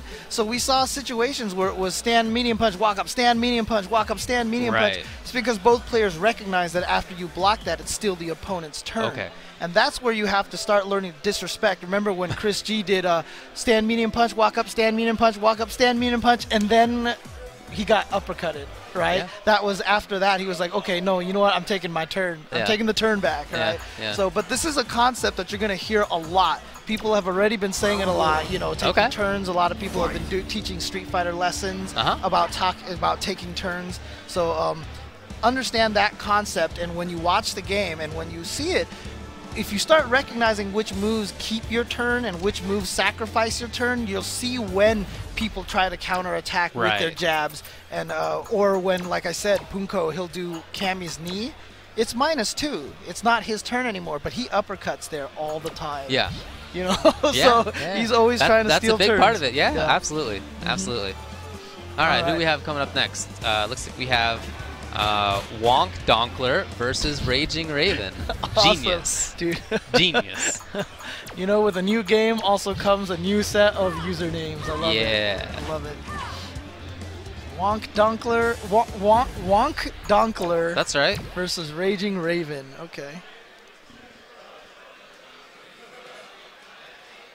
Nice little backpack on there. Seems like he's all situated. And I don't know which characters we're going to see. Okay, Birdie and Chun. Yeah, that's what we're going to see. So Wonk Donkler's going with Birdie. And Raging Raven will go with Chun-Li. Two very strong characters. First time we're seeing them on streams today. Chun-Li, a lot of people have been calling the best so far. She seems like she might be the strongest at the moment. Yeah, it's all, everyone's tier list has always been Chun-Li and somebody else. Right, right. But one of the reasons why is because she just has so many options and so many tools. Yes, she has an answer for almost all the situations, and she can create a lot of questions herself. Yep. But Birdie, I think, is really good too. Great buttons, great damage. And that EX Lightning Kick is safe. That's one of the reasons why a lot of people consider her a strong character. Okay. Oh, there it is. Deer in headlights move. Blink it. Nice. Yep. And the funny thing, too, about Chun-Li. The V trigger. Oh, you're right. Had the double hit. That's what it is. Yes. Yeah. It's really interesting because, like, there's so many universal rules they've applied to this game. You know, like, for example, no one can do their air special moves unless they jump forward. You can't do it on neutral jump and such. Chun-Li is like the exception to every one of those universal rules. You know, most people can't combo after 3 lights. Right. Chun-Li can, you know. It's true. Almost had a dizzy. Almost. Okay. Got him with the hanging chain. And Birdie has that V-trigger lined up. That's a super strong V-trigger. I don't know if we're going to get to see it here because this pressure has just been really strong from Raging Raven. And look, one of the things that players got to get out of their head now is treating V-trigger like an ultra combo. You know, saving it towards the end. No, in this game, especially, I mean, Birdie not necessarily, but if you're a 2-block V-trigger character, use it as soon as you get it because it's very likely you're going to get a second one during that match. Yeah, Birdie oftentimes wants to combo into his to get it going. But, you know, even without that, he has a really good V-trigger. It gives him extra armor, extra damage, extra mobility. He's already a strong character, and he becomes super strong with it. I mean, doesn't V-trigger also make some of his moves a little safer as well, right, on block? All right, command throw does a lot of damage. Okay, nice. He just waited for it. He's looking much better right now. He's a wall moving forward. Yeah, this is how you want to play Birdie. You kind of want to be this guy who controls. Oh, but see, he went for the gimmick again. You know, because he really wanted the stun. And he was doing fine just playing solid. And as you keep poking the character, their stun's not going down. Right. So no reason to try to rush for that. But he did take it anyway, so Wonk Donkler on the board. Okay, in there. Setting out the can. It's still there. Okay. Oh, a little setup timing there. Okay, cute stuff. Oh, we've got the higher execution Chun-Li combo. Oh, that could have been bad. Oh, that could be good for Wonk Donkler, yes, and he sets up the can as well. Oh, gotta watch out for can. I mean, yeah, I can see going for. Oh, okay. There's the EX. That was a good timing. Yeah, I like that timing. Yeah. And plus, it was the EX one, so the EX one grabs before it lands, right? So, and it's really interesting because he's been going for the command grab. You know, the leaping command grab. Every time he throws the can out, because I think he knows that if the opponent tries to counter it, he's just gonna get hit by the can anyway. Common setup. Okay, still moving forward. That's definitely Raging Raven's Chun-Li style. And I think that makes sense. She has all the tools to do it. But so far, Wongdonkler is just doing much better job of being a wall until right now. Okay. The far one. Yeah, interesting to set up can. Oh, wow. Went up for the command throw. It's going to get punished here, but a little too far for Raging Raven to combo off of that V-trigger activation. Oh, that's punishable. So punishable. Yeah. Could have been better. Okay, using a V reversal. Ooh! Oh, no, that's punishable again. That's enough. Wow. Last hit's going to take it for Raging Raven for that round. Round 2.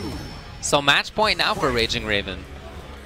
I feel like Wongdonkler, there are moments where he looks so strong, and then there are times when Chun-Li just comes in and makes things happen.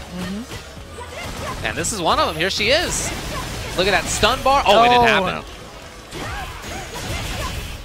Oh no, missed the combo afterwards, but just gonna go for the throw. Yeah. Wongdonkler really wanted, I think, the EX, looking for V-trigger activation. That might be it. Yes, sir. Same situation. Last hit, gonna take it for Raging Raven. And like you said, Wongdonkler looked very strong a couple of rounds. I mean, he took the second game. Oh, nice. I'm glad that they set up so that the option button, the share button, just takes a photo. Oh yeah. Yeah, for advice for TOs out there, you have the option if you hit the share button on the PS4 and it brings up the menu. You see a little options button down there. Pick that, set it so that when you hit the share button, it takes a photo right away instead of holding the button to take a photo. That way people don't always go there. And pause type B, so that you have to hold the start button to get the pause. Absolutely. Yeah, little tricks of the trade.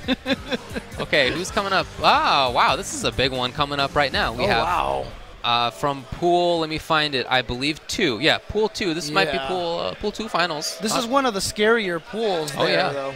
Yeah, and it's, you know what, it's the 2 who we thought were probably most likely to make it out. King Blue River and Lord Knight were also in this pool, but those are champion players, but in non-Street Fighter games, and I'm sure they'll be strong if they keep it up, but Flash Metroid and Tampa Bison have a little bit more experience in Street Fighter style. We're going to see them here. So it's going to be Flash Metroid probably still with Vega, I would think. Tampa Bison probably still with Bison. I think that those are their 2 main characters. Yeah, a little unfortunate that 2 of the best players from Florida are in the same pool. I was just thinking about that. I wonder if they have experience against each other already. That's a good question. I believe there was one CEO event recently, like a small one, in Florida for Street Fighter V already. I wonder if they were both there or not.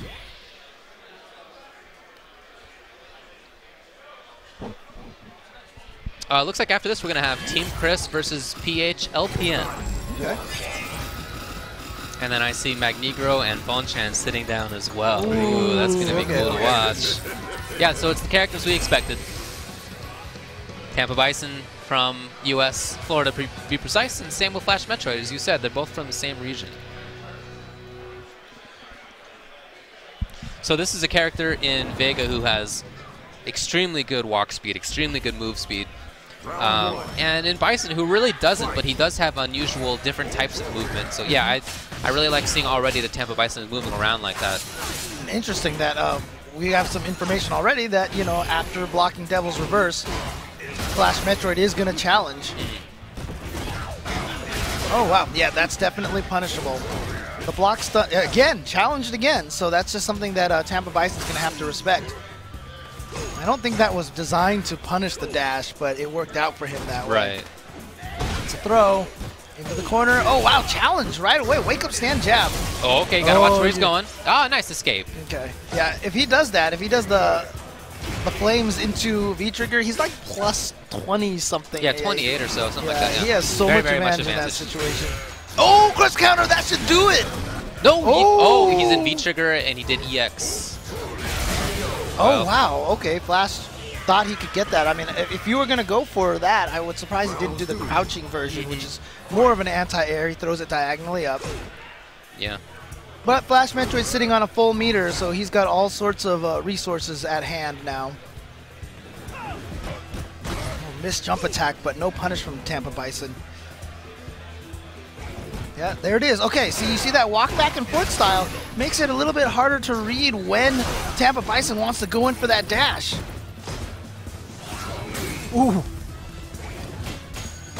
I think if Tampa Bison had recognized that's what Vega did, that forward fierce, that he would have actually came down with a button. It looked like he went under him. Uh-huh. So fully stocked, Flash Metroid. And one hit right now can equal V-Trigger into Super. Oh, okay. He took off the claw. Oh! Nothing. Yeah, I can see that, though, because taking off the claw, you have a lot more hit confirms on combos, I feel like. Yeah, no, you're right. You're right. But, wow, down to very little life now. Oh, he went for the command throw. I love that neutral jump. So the command throw, obviously much more delay than whiff punishable than if you just went for the regular throw. This is the second win. Yeah, Tampa Bison looking as he normally does there after a round. You know, he doesn't tend to show how he feels on his face.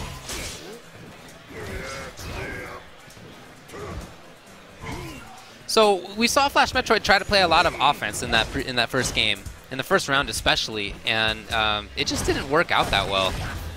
Oh no!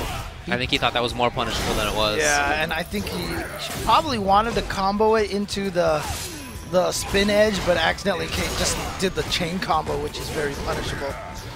Oh wow! I had said that he had it'd be noted that Flash Metroid's been countering in that situation, and Tampa Bison with the disrespect going for the throw instead. Fortunate trade for Tampa Bison. So again, we have Vega, who's been beat up enough that the claw was off, and he does have more hit confirms. He has the command grab, an additional mix-up, but not really as much space control. Yes, he loses a lot of range. Yeah. And this is match point for Tampa Bison. He has really made this quick. That's a low hit, that light spin edge, if I'm not mistaken. Because I've stood up and I've gotten hit by that. And I remember Snake Eyes mentioning that when he fought against Snake Eyes in a long set online at one point in time. Oh wow, challenging again from Tampa Bison.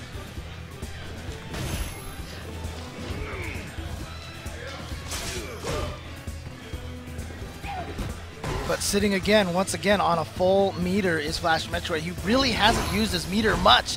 And see, he was probably looking for that dash, but if Tampa Bison mixes it up enough, it's still hard to read. Yeah, it's legit. You just can't abuse it. All right, and he hit now into V-Trigger. Yep. Oh, there you go. Well, not that one. Yeah, he did the anti-air one, so he can't combo into Super. And there you saw the big difference between regular throw and command throw recovery. Oh, okay. He's in. There you go. That sequence there, I felt like just went horribly wrong for Tampa Bison. He got in there with the Devil's Reverse, then the stand jab. He tried something else and just got thrown. It was just a very odd sequence. Maybe wanted more of a delayed frame trap there. I don't know. But, you know, Flash Metroid is looking a little bit more confident. Finding some better button placement. Yeah. Well. I mean, look, Vega's not a charge character anymore. He's way more mobile. Yeah. Before you used to use crouching strong all the time, but now it's really about that standing strong from Vega. Or medium punch, I should say. Oh, here you go. Yeah, he does spend the bar on it. That's going to be a lot of damage. And that stun bar is not going to go down until a little bit after this. Yep. So another chance to pressure. Oh, no. Okay, where's he going? Oh, he tried to chase it down. That would have been so sick. I think he had the idea. Yeah. I think he had the idea right, and just the in practice, the execution of it was not what he was looking for. Right. You can see a little bit of relief on Flash Metroid's face. Yeah. He was like, "Ooh." Well, he was about to lose, 4 rounds. This is the 5th win. Yeah, definitely a very big swing now in favor of Flash Metroid. He has a little bit of the momentum. In these situations, it usually means that there was a nice adjustment made. So let's see what kind of counter adjustment Flash Metroid can come back with. I'm sorry, Tampa Bison can. Yeah. Well, so far, he's just going back to this very patient Bison style, not overly insistent, not overly, controlling. And we saw him do that before, and it doesn't look like he's doing much, but he came out with the win. So just putting himself at smart spots. Nice reaction. Okay, good stuff. And that's advantage, yeah, +1 actually. Oh, okay. Okay, that time got the low block on that. Getting in there. Oh, what a beautiful That was good. Oh, that was good. Yeah. And here's Flash Metroid now into the corner. Nice reaction. Oh, I love it. Yes, all the momentum now on Flash Metroid. Now Tampa Bison on the verge of losing 4 rounds in a row. It's 3 rounds Tampa Bison, 3 rounds Flash Metroid. Who's going to take this 7th and final round? Oh, not quite yet. Not quite yet. Flash found a nice thing for himself in that round. He saw that Tampa Bison wants to press buttons in a lot of those neutral situations. And I just think that Vega's better at doing that in those sort of up-close scrambles. Yeah, you really have to respect that Psycho Axe from Bison after you block it. And that's what opens up. That's that, taking advantage of your turn again, being able to do here he Psycho is, yeah, Axes to in a row. confirm. And one more hit's going to do it for Flash Metroid. He's going to get the stun. He's going to get the kill. Oh, nice tech. Crucial tech. And now with all that bar, all that V-trigger, we have a very dangerous Tampa Bison. Bison as a character has, 450 damage combos, half-life. It's not going to come up. Wow, just like that. We went 3 rounds Tampa Bison and then 4 rounds Flash Metroid.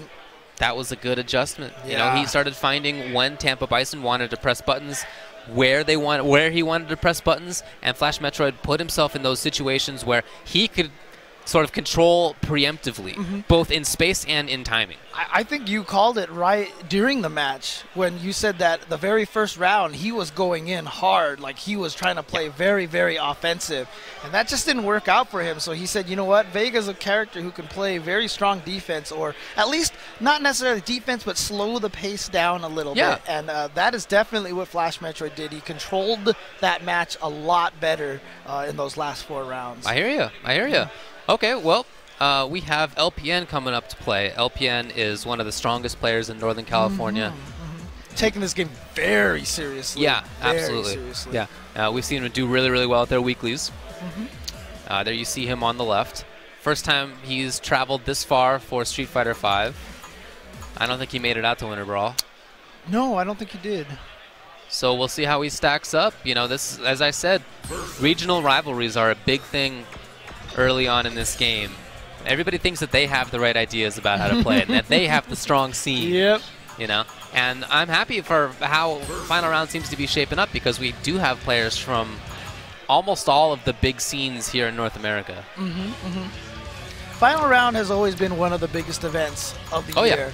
And, a lot of it is because it's one of the first ones, but also, as I mentioned earlier, there's a reason why we're calling it Final Round 19. Yeah. 19 years running now, Final Round. That's Definitely right. one of the more prestigious events of the Capcom Pro Tour and of the fighting game community season. Because, look, we're here obviously on Capcom Fighters, but there's like 17 other fighting games that are being played here at Final Round. It's always one of the biggest events of the year. And they have the arcade machines outside, so we can crack out on Third Strike and Super Turbo later. Yes. All right. Well, it's going to be LPN with his Birdie. And it's going to be Team Chris with his Chun-Li. We saw this matchup a little bit earlier. Raging Raven took it over Wonk Donkler with his Chun-Li. So let's see how this plays out, if it plays out any differently. Well, LPN, I was just going to say, I think we'll see you less Revenger, and then he started out with Revenger, so shout out to LPN. He's the best. Yeah, might as well do it early, it's a test. It's a test. Yeah, See if your opponent can deal with it, and I think that we've already seen Team Chris can deal with it, so I would right, expect fewer times. Banana meaty setup, empty jump.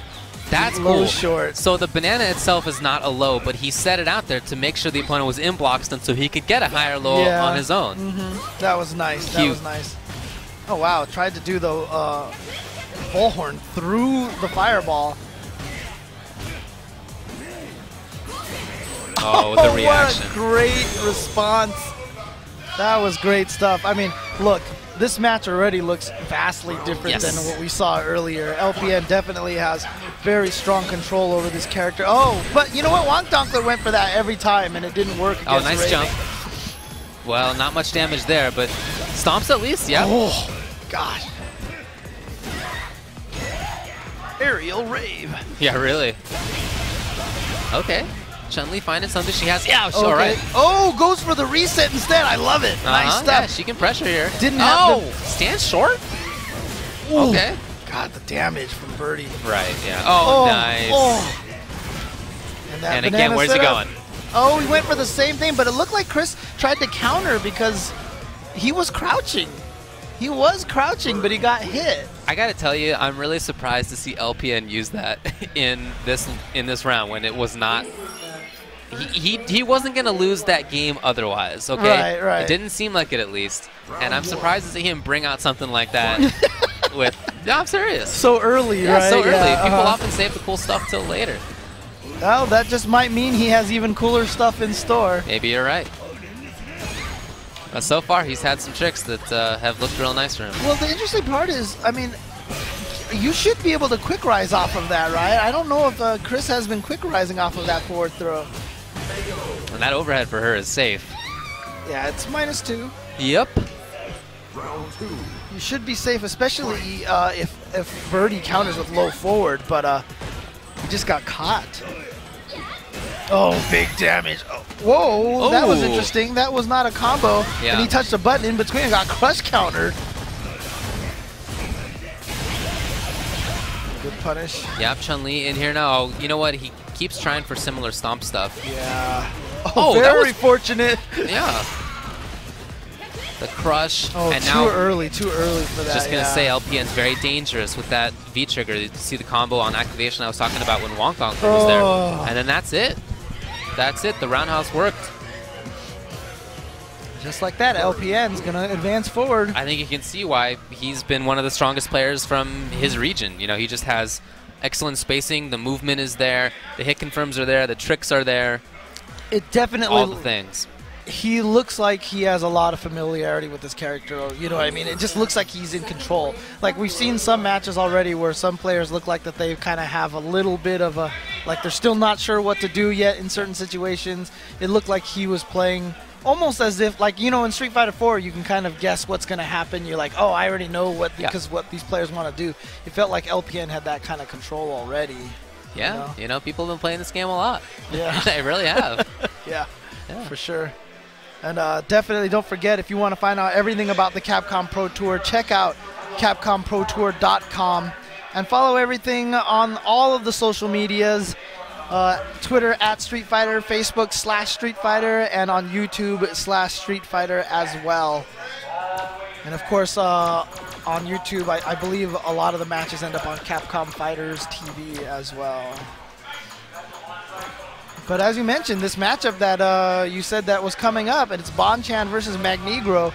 Both players we saw do really well earlier on stream. This is winners finals of their pool. Winners finals of Pool 1. So whoever wins this advances on to the semifinals. Yeah, which you got it. Means you've got a whole nother giant tournament to go through. Yeah. No, it's a long road ahead for everybody here. But you got to win the winners finals, or, you know, loser can also make it out if they win losers finals of the pool. That's how it works. But we'll see. But, you know, for those of you who are unfamiliar with double elimination brackets, going through the winner's side all the way to grand finals compared to losing first round and going all the way to grand finals, you play half the games. You play a significantly less amount of games by staying in the winner's bracket, so it's less draining, you know. It's better to win, I think, is the point. Yes. It's better to win. All right, well, it's the matchup we expected. RB Bonchan with Ryu, DSC Magnegro with the Mika. Wow, look at this fireball pressure game from Bonchan just to start, and Magnegro reads it. Oh, that was kind of cute. I would expect Bonchan to have a lot of familiarity against Armika. Probably has played with against Fudo a lot, yeah. Oh, that crush counter, but a little too far. You know, double roundhouse probably would have been better for him, because roundhouse, he kind of steps forward a little. Nice forward throw, almost dizzy. I love this corner control. You know, Ryu is such a fun character in this game. It's not just the mid-range. It's not just the fireballs. He has great dashing. He has great up-close frame trap mix-ups. His dashing. Good damage. Beefy-looking buttons. Look at that. Oh, satisfying. Ryu's dash is so good. Oh, I really like that meaty flying peach from Magnegro, but look at this counter combo. Almost, basically 40% damage right there.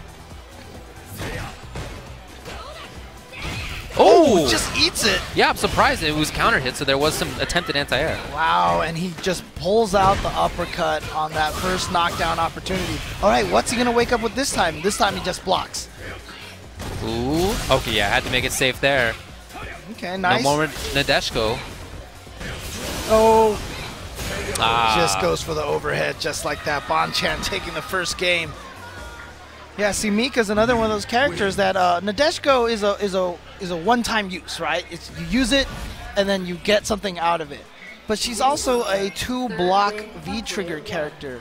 You can get a couple of Nadeshkos in one round, so it's not one of those ones that when you get it, just use it. Use it as quickly as you can, because Nadeshko can get you a lot of good mix-ups or help you get in for the offense. Okay. There's a crush. No meter for the combo, but yeah. Well, he had the corner. And now it's down to the chasing again. But, you know, to be fair, Magnegro's been pretty good at that so far. He's been able to chase down. Nice. Auto-corrected uppercut. Here comes Bonchan. Nice. Confirmed 2 lights into uppercut, and that should be dizzy. There's a lot of head shaking on Magnegro's side right now. He had a couple of anti-air situations, you know, where he got countered hit, pressing something that was not down strong. Yeah, the hardest part is when you get right on top of Mika, the down strong tends to go under characters. And so it's not as reliable as Mika players would like. I see. Bonchan really trying to stay active right now. He doesn't want to get caught. Ooh, I like the air-to-air. Oh, yeah, +3. The nice link. Okay, Magnegro, great corner pressure. Oh. Wow, jump roundhouse worked. All right, close to stun again. We've seen 2 stuns already. Okay, he should be fine now. What's the mix-up? Goes for the towards heavy punch, but wow, non-invincible backdash got away. Oh, match point. Very tense. Oh, super maybe? No. That was going to be, though. That's one of my favorite new things to watch Ryu players do is the forward dash, back dash. Yeah. It's so fluid looking. Yep, it's cool. So fast. I'm telling you, the character is fun in this game and very strong. Yes. Very strong character. And in fact, it seems like Japan seems to think very highly of Ryu.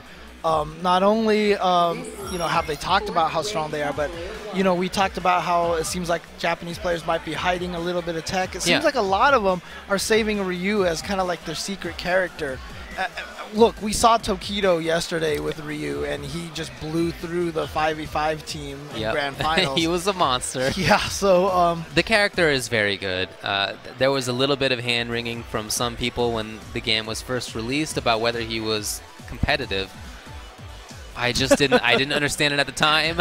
I still don't. I see that character as having all the tools. Yeah. I mean, look, every it's really interesting because every character, when you bring him up in any sort of forum or social media section, you always get those people going like, oh, this character's not that good, but then you get the other side of people going, this character's so cheap, this character's so broken. You're right. And, you know, I like that. I like that. It's a great sign, you know, that every character can be oppressive in a way, which is good, which means they're all very strong.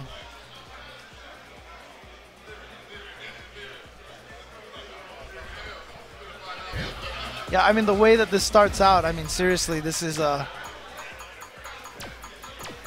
with the first 16 characters, this might be one of the most balanced on startup fighting games that I can recall in recent memory, to be honest with you.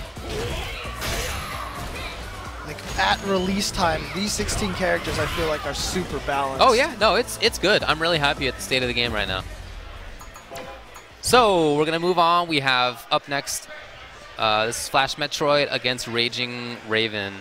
Winners finals of pool number 2. Oh wow, so Tampa Bison and Flash Metroid, they were on the same side of the bracket. They must have been. Wow. Well, Raging Raven was the Chun-Li player that we saw earlier. Obviously going to stick with Chun-Li. Yeah. Yeah, no reason to change. Looked solid. Had a pretty good time playing against Wong Tonkler. Let's see how he does against Flash Metroid, who we've already seen, even if he does bad at first, has had good recovery, good adjustments, I should say. He's a smart player. Yeah. He's a very experienced player. You can see already, he's kind of gone back to that active gameplay style that we saw didn't quite work against Tampa Bison at first. But he's bringing it out here against Raging Raven. A little bit too far for that. So he's been switching back and forth between claw on, claw off. Back with it on right now. So he does have those extra range pokes. But no command grab. Nice walk under. There you go. Here's Raging Raven now with the corner.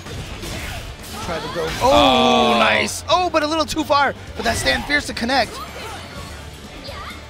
Raging Raven still in a great. Oh, wow. Nice. No super quite yet. I'm probably not going to use it at this point. Yeah. It was a pretty significant life lead. Ooh, Yeah. wow. No opportunity for Chun-Li to have activated her V-trigger. That's always one of those things. If you end a round without having activated your V-trigger, it's you usually feel kind of bad. But to be honest with you, look, you die so fast in this game. Sometimes Yeah. you just don't even get the chance. It's a dangerous game. Yeah. I like it. Oh, the whiff punish was not there. Okay, I like the challenge from Flash Metroid off of that instant air lightning kicks. Flash Metroid just controlling at a very smart spot. You know, able to stab in for a hit, walk back for the hit and run if it doesn't work. Yeah, there's perfect example. And that's really caging in Raging Raven right now. You can see that he's having trouble. No. Oh, I don't think that was neutral jump. Yeah, learning to do instant lightning kicks off of neutral jump is a little more difficult, but very crucial to know. Yeah, for Because sure. otherwise you do end up with that problem where you go over opponents like that when you're too close. So now Raging Raven has all the resources. I don't know if he's going to get a chance to use that stuff. No, he's not going to. Oh, it missed, and he didn't have the button. He pretty much kind of thought it was over, I think. You might be right. And yeah, he is shaking his head. He is not happy about that at all, because that could have been some massive punish. But the Vegas Super didn't home in? It's supposed to. I was surprised, but you know what? Maybe you can walk out of the range? I don't know. I got to test. I got to test later. Yeah, I know, right? Training mode time. Yep, that's right. Training mode. Oh, wow. Close range sweep gets the crush counter. Nice confirm. Meaty low forward. Oh, interesting anti-air. Twice now that Flash Metroid is challenged after towards Roundhouse. You know, I'm getting the sense from Flash Metroid that he's just not that concerned about what Raging Raven has done. The pressure hasn't been there. The space control hasn't been there to stop Flash Metroid from doing what he wants to do. And the spots that Flash is picking are you know, strong enough that it's tough. Look at that jump timing. It was perfectly done. Yeah, a lot of those great pokes in this game. You know, I talked about Cammy standing forward. Chun-Li standing fierce is a great poke. A lot of them are very jumpable, and if you get over them, it's almost like throwing a fireball. You know, you get a free punish. Oh, there was an opportunity. Oh, didn't get the link. Okay, Raging. Oh, no whiff punish. That was a chance. Has super. Has Almost. stun, maybe more importantly. Oh, wow. Countered it. Oh, here we go. Big combo time. And chooses to go for the EX instead of the super. That's kind of dangerous, especially with Vegas sitting on a full meter. Yeah, might regret that. We'll see what happens right here. This mix-up. No. Wow, spends the EX again. Yeah, I mean, I guess if you don't have super, you might as well just double down. Oh, Nice! there it was. The anti-air roll right into super, and Raging Raven is going to regret it. Yep. That lack of super, that EX instead. If it was even intentional, I don't know. But in any case, that's what came out. And he lost the round. And the match. Still alive. You know, maybe losers finals. Yeah, and Flash Metroid, though, has qualified into the semifinals bracket, so he is moving on to the next stage of the tournament. Of course, that semifinals bracket is not going to be taking place until tomorrow morning, because that's how many pools we have to get through. So that will start at 10 a.m. Eastern Standard Time tomorrow, semifinals. Yeah, so we're doing pools all the way till midnight tonight. Dang. And then semifinals will start at 10 a.m. tomorrow morning. Oh, boy.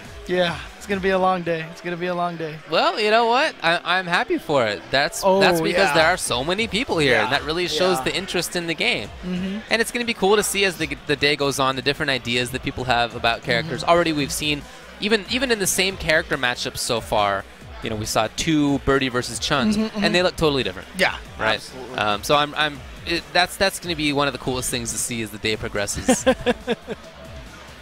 But we are going to take a break for now, and we will be back with more in just a little bit.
Hey guys, and welcome back. I am Magus, and I am joined with an old friend of mine. Yep. It's been a while, man. How you doing? Good, man. I'm taking a break from docking Rage Quitters points to do some commentary here at Final Round. It's great to be back in my hometown. I know your roots, man. My roots, yeah. Right? Commentary too. Yeah, try to help out a little bit. You know, all you guys working really hard behind the scenes and here on commentary. And Street Fighter V is a game I actually kind of know. You know, with Ultra Street Fighter 4, there's just so many characters and matchups. It was. I don't want to embarrass myself too much by. You didn't do too bad at that hacker fight either, huh? Oh, playing? Yeah. You know, got a little Laura. You still got it. You still got it. Yeah. Well, okay, so actually, guys, we have a new kind of feature we're going to be rolling out and trying. You know, this is pretty new, so if it's terrible, don't blame me. Yeah, it's a little early, I think, everywhere, too, so be patient with us. We're still kind of waking up, too. So basically what we want to do in this kind of gap that we're just changing over from pools and players and all that stuff is we kind of want to talk about some of the interesting things we may have seen in matches or something we may want to explain in a match. So we kind of have a replay system. And we're going to kind of roll out a package right now, which is something you want to talk about because you brought it up first. It was pretty interesting. Yeah, I mean, this is something I've seen over the years. It's basically a concept that I think a lot of advanced players do, but not a lot of beginner players do, not even some intermediate players do. But it's when you dash under when the opponent is jumping. Right. And, you know, a lot of times you could go for like a standard anti-air, but in this case we have Bonchan against an Akali player. He dashes under the jump and hits him with a 3-hit combo. Now maybe you can expand on this. I have my own theories why he would do that instead of just uppercutting. My thoughts are he wanted to get better positioning, right? And yeah. He wanted to get himself away from the corner and put the Akali player in the corner. I think yes, exactly. I also think in this game this kind of leads to a bigger point in the fact that dashes are extremely sped up. And to get a little more technical, you look at kind of older games. And dashes may have been in like the 20+ frame range. Now they've kind of been shortened anywhere from 15 to like the early 20s, which is huge because that means they're a lot more responsive and you can be tricky with them. Yep. I think a reason he would probably dash there instead of doing uppercut is he may have already been thinking about dashing. Akali hit the air and he was like, I'm just going to follow through with it. Yep. And like you said, it could have been a positional thing. He felt he was getting pressured. He didn't want to deal with it, and he just wanted to kind of reverse the situation right there. So a lot of reasons. Yeah. But you know, as I was saying, it kind of leads to a bigger thing in this game where dashing is now an extremely important tool of mobility, but also used for a mix-up in the neutral game. So I think that's kind of what we're going to be seeing a lot develop through players, is especially, you know, grappler players. They're going to be using their dashes a lot to get in, as opposed to older Street Fighter games. You may just see a lot of walking and pacing and using special attacks to kind of muscle your way in there. Now you could actually be sneaky with that dash. Yeah, the pacing of the dashes in this game I feel are kind of similar to Third Strike, and I don't know all the frame data across the board. It's similar, so but I mean, that was one of the first things I noticed when I started playing the game is you just get in really quick and you know, get into your mix-ups, you know, take throws, things like that. So, but yeah, you know, keep an eye out for it. You know, Bonchan is a really experienced player. You know. And so that's, you know, the strategy that he employed there. Yeah. And yeah, we're going to see a lot more of that. Yeah. And then I guess to expand on dashing, you're talking about, you know, a little later in that clip, he dashed up and got hit with a stand jab, right? And that kind of leads me to kind of our next set of. I think if we're gonna run it back, kind of the replays right there, so we could show you something else, which is kind of. People get really used to dashing in this game, and you may get a little too comfortable. You can see right here, now he does get a little greedy is what cost him right there, but he dashes after the DP, goes for a forward fierce, and gets stand jabbed, or crouch jab, sorry, out of that setup. So he got a little greedy, and then here we go again. This one's a little more to my point. Okay, so right there, we saw Chun-Li on Birdie go for a forward throw. She is even after this throw, so technically she should win if she crouch jabs after this. Boom, but Birdie nails her. So the moral of this is most characters, actually probably 90% of them, actually do not get a dash after the throw. Chun-Li is the one exception. She has, again, she's +0, which means she's completely neutral after a dash. So her 3-frame, being the fastest attacks in the game, is going to trade or win versus everybody. Yeah, and I think for newer players and even intermediate players, it's also when you hit it air to air, right? And you land, you feel like you have the advantage, and so you dash in, right? And you start hitting buttons, but then you get counter hit or whatever. So you just got to be really mindful in those situations, air to airs after a throw. You land the hit, you land the throw, and so you're super hungry. You want to get in there and keep doing damage, but you know at that point it's more or less their turn. And I think that's what you have to notice about it in this game as well. There's going to be a lot of situations where you feel like you get a dash or you get a specific setup, but really, especially after throws, it's kind of more neutral in this game. You do get meaties, you do get to set something up, but it's not going to be this huge, let me set up a Street Fighter 4-esque mix-up and stuff like that. So yeah, just be mindful of how you use dashes. They're very powerful when used correctly, but do not run into things because that'll get you killed. But so we're gonna go ahead and promote kind of the next event that's gonna be happening on this tour. Hans, you want to talk about NorCal Regionals? That's an old school one. Yeah, NorCal Regionals. Honestly, this is where we got our start. I think this was like NorCal Regionals back in 2009 was pretty much one of the very first like FGC Street Fighter streams. I know there's a few before that, but generally I feel like the NCR is kind of what kicked things off, and obviously we've come a really long way. Next weekend, NorCal Regionals 2016, and it's obviously one of my favorite tournaments. I live in NorCal now, so I'm a little biased, but they, a ton of great players always come out. NorCal obviously has like a really strong scene with a lot of great players, so it's gonna be awesome tournament. I don't know if they're going to get over 1,000 players like they got for that's a lot for final round for a NorCal hotel. I don't think they could meet that capacity, but that would be pretty wild. And, I think, in my opinion, the greatest American Street Fighter player of all time is helping running that as usual. John Choi. That's right. So he's going to be there. He actually said after NorCal Regionals, he's going to pick the game up. So really? Imagine him playing Ryu in this game. I don't even want to think about that. Super scary. Yeah, so check it out. It's going to be on Capcom Fighters, our next premiere event here on the tour. So it's going to be awesome. Tons of great moments even from last year. I remember Bonchan versus BG Unchained was one of the most hype matches, I think, of the year. So, don't miss it. It's always a lot of fun. So. Yeah, BJ is insane. He's really good at this game too. So, hopefully we'll be seeing more of him. So, next match we got lined up for you guys is going to be Emperor versus Cypher Flame. Yep.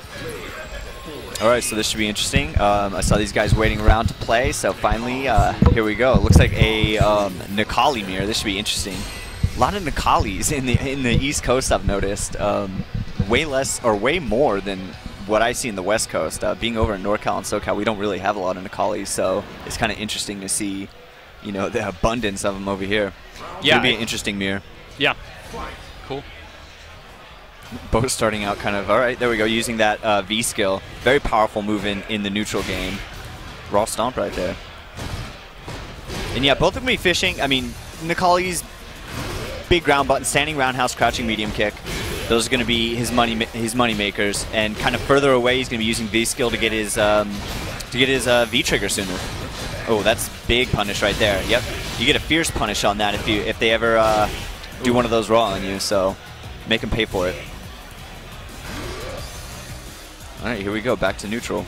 Yeah, I'm typically not a huge fan of watching mirror matches, but since the game is so new, I actually really like watching how players approach a matchup, against the same character. It's always interesting, because a lot of times, you're playing online or whatever, and you're just running into the rest of the cast, so it can take some time to learn the mirror match.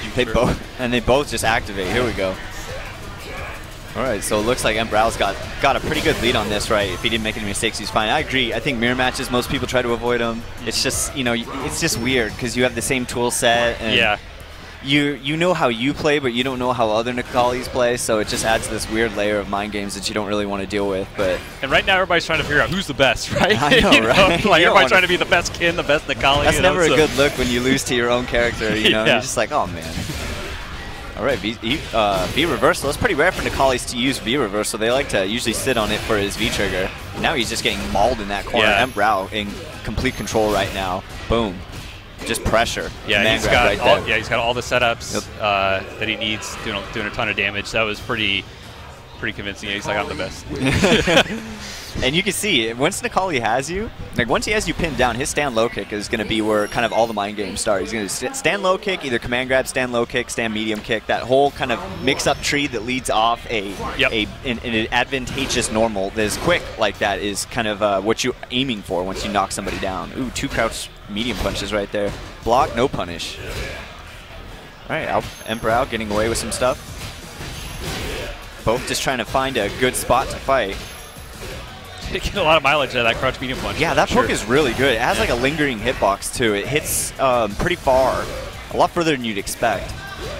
Same with his stand jab. I've noticed those two pokes are kind of like, they have that like phantom hitbox to them where you just don't think you'll get hit by it and they still hit you. Ooh, landed the standing medium kick right there. EX stomps, gets pressure, goes in for a greedy dash though. Yeah, Cypher Flame try to like hold his ground a little better this round, but you know, EMP Rao, he's just done a great job of pushing him to the corner the entire time. Cross up. Oh, both in V-Trigger. Ooh.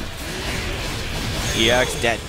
Wow, the damage on that. And of course, when he's in V-Trigger mode, he's get larger hitboxes, he's quicker, he probably does more damage, he walks faster, so he really becomes one of the best characters in the game once he does activate that. Yeah, both these guys, they're wasting no time going into V-Trigger. It's pretty much as soon as they get it, they just activate.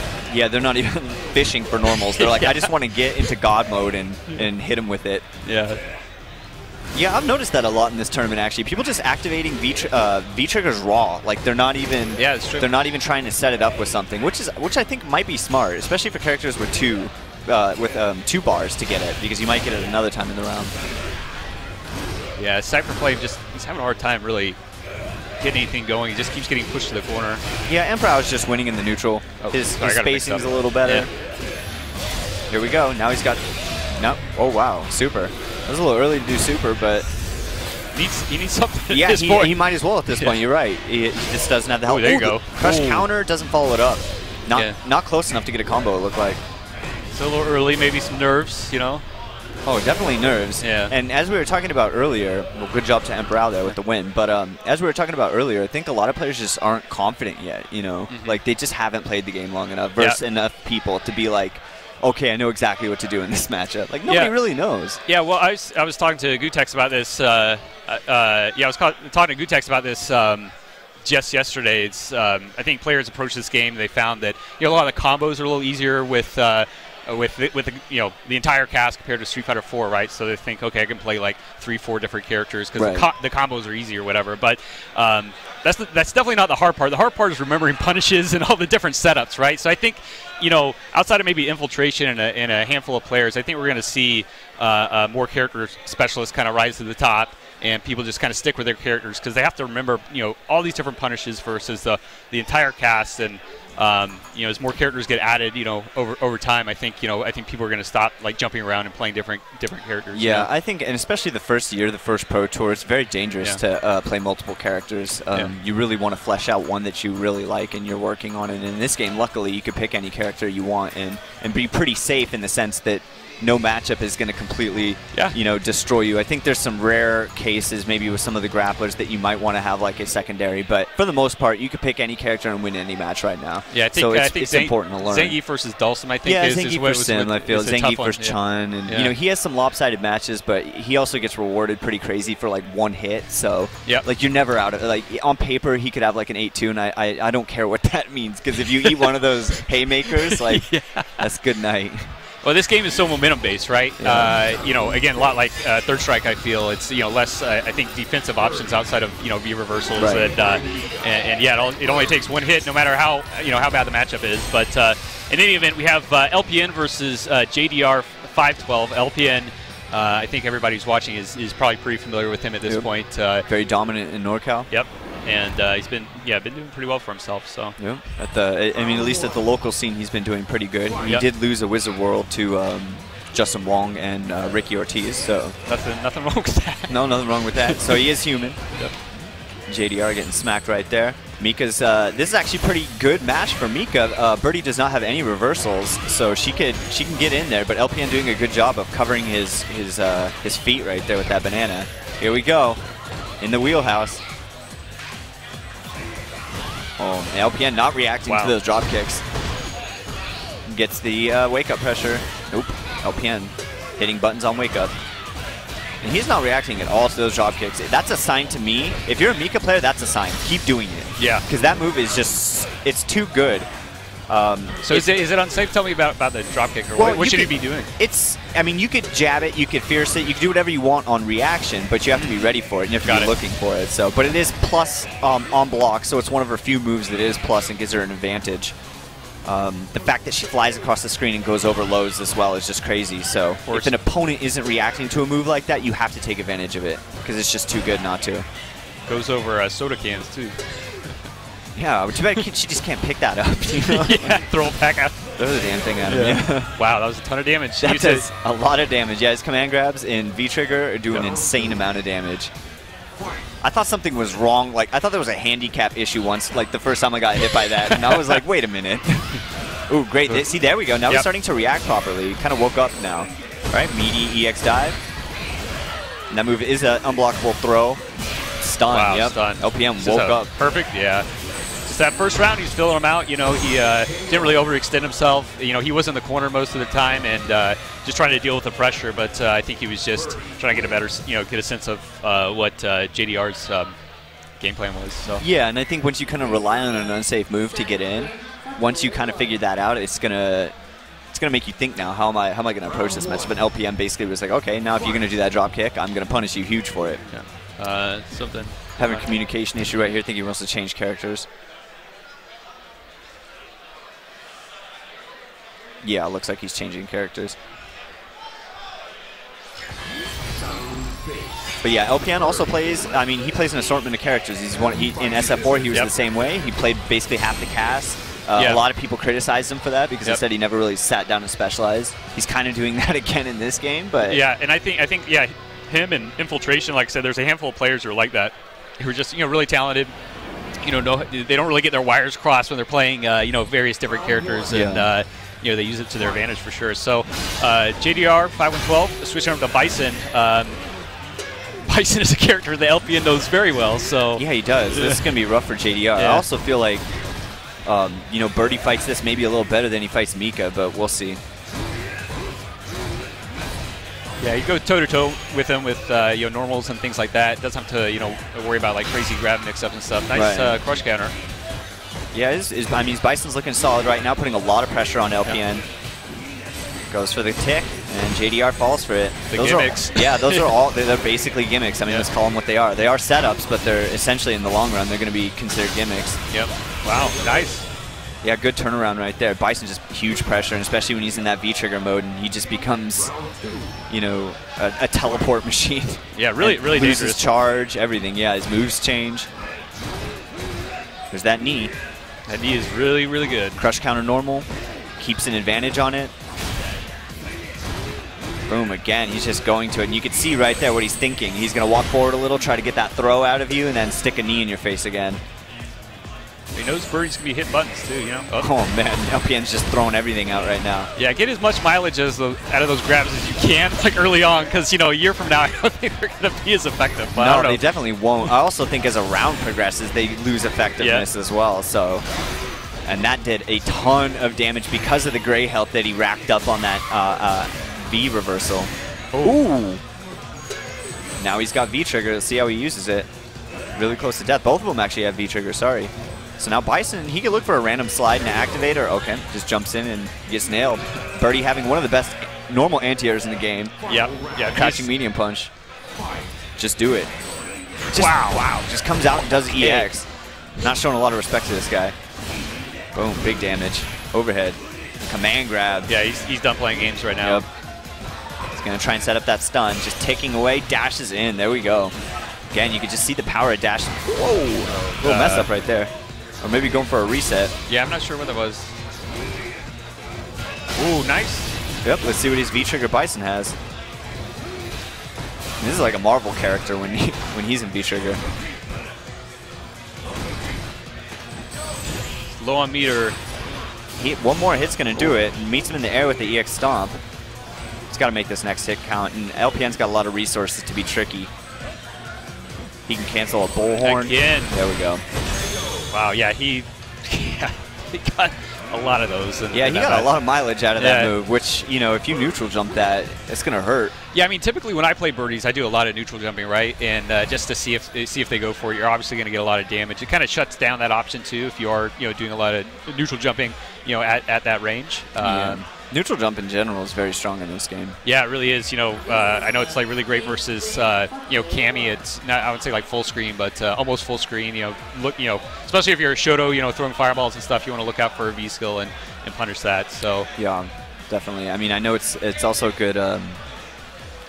Just for characters like Mika and stuff who are looking for dash-ins and kind of quirky moves to get in there. It's just good in general because in this game, all kinds of stuff. You're not really ready for offense and stuff. Neutral jump is always going to be good because you're not putting a lot of risk out there, but you can get a big reward on certain things. Yeah, absolutely. And that's existed in Street Fighter games forever, even in CVS too.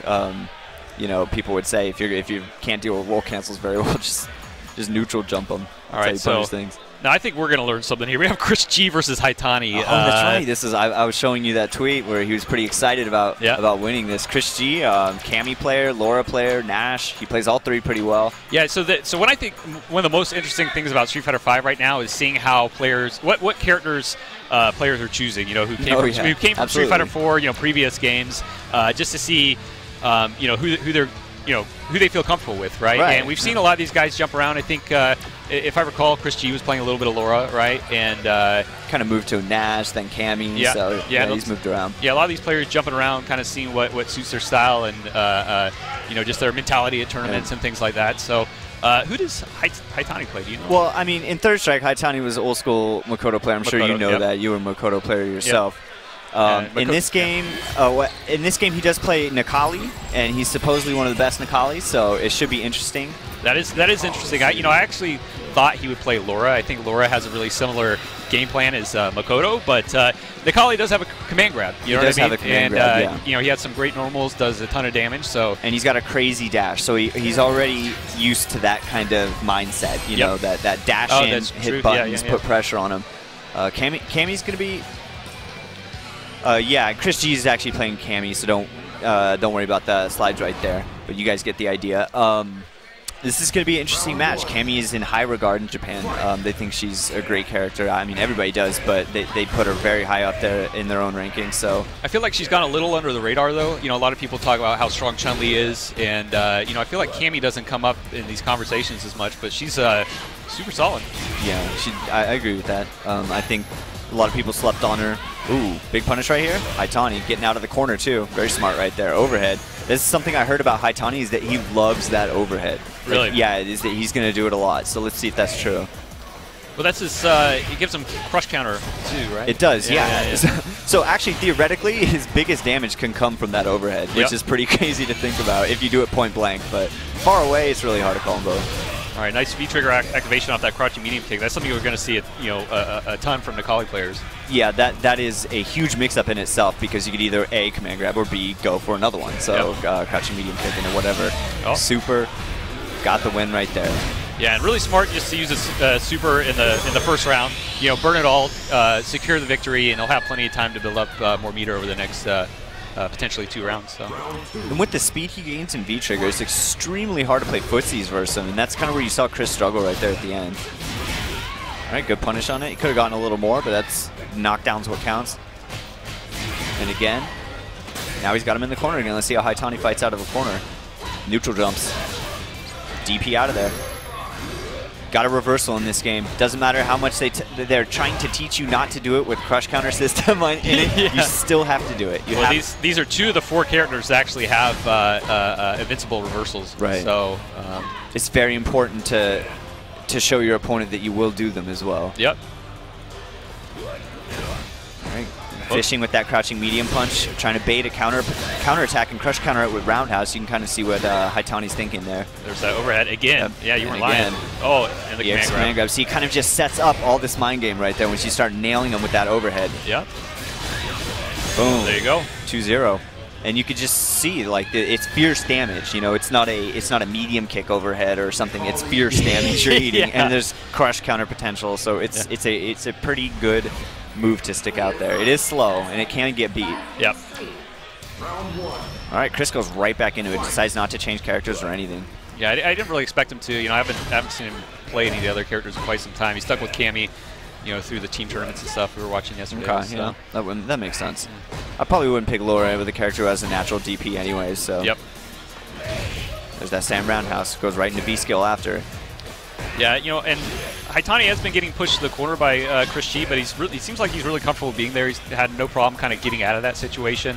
You've seen a lot of players will kind of clam up a little bit and just be afraid to do anything. But yeah, he's fighting out of the corner. And you can see Chris using his dive kick in, so he's in, and Chris is kind of going in and out. There we go. Ooh, and gets jabbed out of his V skill right there. Chris has he has a V trigger, sorry, so you can see him fish for it right there with Crouching Fierce. He's probably going to go for it again. Crouch medium kick, yeah, there's a Crouch Fierce activate. But now Haitani is sitting on it as well, so he tried to go uppercut. Yep. Oh, really nice. Almost like an option select it worked like right there. Yep. I mean, that's a strategy that a lot of players will use. Like Ryu, if you see someone jumping in and just to get that extra second to kind of think about what you're going to do, you activate V trigger. I think he might have actually been able to win right there if he did EXDP, wake up jab, takes it anyways. Yeah, you're right about that. And I've actually started using that as even Chun-Li is where if you see somebody leave the ground, you can activate right away and get that back roundhouse. Just make sure you time it perfectly. So that's another good way of using your V trigger as opposed to off crouching mediums or whatever you're looking for. Yep. Chris, he's been playing pretty solid. He's just had a hard time like landing any hits that can really convert into big damage. Haitani's defense has been pretty on point. So. Yeah, inside, Chris doesn't seem to be taking a lot of risks. Yeah. He's playing it pretty safe. Nikali's jab's really good. And just look at the damage. I mean, it just adds up when you eat those overheads and kind of bread and butter combos. Stomp, goes for another overhead. Chris gets the hit, but too far to get the crouching medium kick into his V trigger. Oh, that's it. Boom. Yep. Haitani, 4 straight over Chris G. Really, really, really solid play. Yeah, definitely. He was converting almost off of every hit, it felt like. I think it couldn't really say the same for Chris. I think Chris was like I said, he wasn't taking a lot of risk, right? And he wasn't. I don't think he was necessarily putting himself in really terrible situations or anything. It was just Haitani was converting off of pretty much every hit. Yeah, that he threw out there. Haitani just looked better prepared in that fight and had some tricks and kind of beat him in the neutral too. And we're gonna, and for anybody who's just tuning in or maybe some new players and stuff, we're gonna be talking about like neutral and footsies and kind of stuff like that. And just to kind of explain what that is a little, most of the match and most of the important events in a match are going to be kind of taking place in what we consider the neutral, which is basically where the match starts, when it says like round 1 fight, and you're kind of a couple character distance away from your opponent, and you're kind of moving back and forth trying to bait or get into range of your attacks. Yeah, the neutral goes hand in hand with footsies, right? I mean, you're basically playing footsies in the neutral, and yeah, it's the it's the point where you kind of fill out your opponent, kind of get a sense of like what kind of attacks they like to use and things like that. So yeah, absolutely. Yeah, I think for new players, they learn like a combo or something, or they get like their special moves down, or so they get really aggressive and just want to do that one thing, right? But you got to be patient, especially at the beginning of matches. You do, and you got to sit there again, feel out your opponent, get a sense of what buttons they like to slap, and then as the match progresses, you can be a little more aggressive. But there's nothing wrong with I think LPN. In his match, was a really good example of that. He kind of, he was really patient that first match, felt him out, kind of got a sense of his play style, and then win him pretty hard in the following round. Exactly, so. And I think you brought up a good point on where a lot of people will learn a combo and be like, how do I progress as a Street Fighter player? Well, it's learning kind of like what your normals do, what your character does in neutral, and kind of learning how to put how to take it out of neutral, because neutral means nobody has an advantage. So what you want to do is land something in that position to where you have an advantage and you can do your setups, your combos, and whatnot. So yeah, and that's hard. That's what 90-70% of Street Fighter is that kind of like footsie neutral game, and it's very hard to develop and play. But the better you get at it, the more you will notice your success rate goes up in matches, because if you could win in those situations, then you don't have to worry about anything. If you're great at footsies, like if you watch Justin play, yesterday, if you watch Justin just like boil a match down to like a very standard Street Fighter match, he's not worried about getting a knockdown and doing a crazy mix-up, because he could beat you when you get back up. He's the king of footsies, king of neutral, right? And not to spend too much time on this, but just sort of a tip for new players. If you're playing online, don't be afraid to play an entire match or a set of matches just using your normal attacks, right? Don't even worry about combos or anything. Just see, what they do in different situations, and I think it's a good way to improve your game for sure. So just don't do it in ranked. Anyway, so we have JDR 512. He was up against LPN. He was playing Mika at first, but he looks like he's sticking with Bison versus Eggplant. Unfortunately, I'm not really too familiar with both these players. Not really sure what their history is in the scene or what. But we'll see. I'm not sure either. I see Donka up there, so maybe Texas. But yeah, but I'm not 100% sure. JDR, yeah, looks like he's sticking with Bison instead of Mika. I think that's a smart move, especially versus a Nash player, because Nash can give grapplers a very tough time. So he's going to go with Bison. Bison does a good job negating the Sonic Booms with V-skills we saw earlier. And the Nash player, yep, he's still going back to it, which is going to be good. You're going to want to zone Bison. You don't want to be discouraged by them using that V-skill. Yep. Nice back fist right there.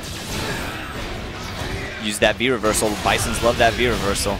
It's good because his anti-air game is so weak that it's very important that they gave him a strong V-reversal in this game. Otherwise, he could have been in trouble. So. Yep. Fairly even on life, I think. No punish. Generally speaking, JDR has had the advantage, though. Yeah, he's got him in a corner now too, right? Yep, classic wake-up V-skill, or V-trigger, I should say. Ooh, goes for EX. He did have super, though, but he got it right at the last second and didn't notice. Goes for the overhead. Ooh, good nice block, no punish. Yep. So you're going to be seeing that a lot, too. I hate to say that, but you will be seeing wake-up V-trigger by Nash a lot, even though it's not safe, and you can medium out of it. It is effective, so be ready for it. He gets the scoop off dash. You can see the speed of Nash's dash. And that Sonic Boom is not entirely safe up there, up close. Yeah, I think you can use it in some meaty situations and things like that, but otherwise it's pretty much a full screen special. Yeah, you want to zone with it. You could use EXs up close. Those are ones that you could retain advantage, but not normal ones. You don't really want to do those point blank. Bison has him in a corner now. Being in a corner versus Bison is very bad. He may V-trigger or V-reversal out if he gets an opportunity. Yep, does it. V-trigger, yeah. And Nash's V-reversal is fantastic. I'm actually kind of surprised we haven't seen Eggplant use it more. Yeah, and in his case, it would have accomplished the same goal because he didn't really get a combo there, which is just get out of dodge. You know? Yeah, in the corner, use it, get out, and get rid of that stun, which is another really important thing, especially when you're fighting a character like Bison and you get crumpled a couple times from that knee. Like, you need a breather. That V reversal is your opportunity. Ooh, bazooka knee, unsafe at certain ranges. Got to watch out. Very dangerous. In the betas, that move was ridiculous. So shout out to bazooka. He was like +1 at all ranges or something crazy like that. Yeah, no idea. I just remember. Oh man, it was too much. There was some bad times to be had with that move in the beta. All right, shoots that fireball back. Pressure on Bison. Right, EX. Yep, good. Always jab Bison after that. If you have a 3-frame jab, go for it. Nice damage off that. Ooh, gonna hit the stun right here. Yep. Boom. Wow. Doesn't even get a chance. Oh man, what a way to go out. Look what he has too. V-trigger, full stock of meter. That's a terrible way to die. Yeah, that's feels bad, man. Yeah, you know? But you're like locked in his face. Yeah, locked and loaded.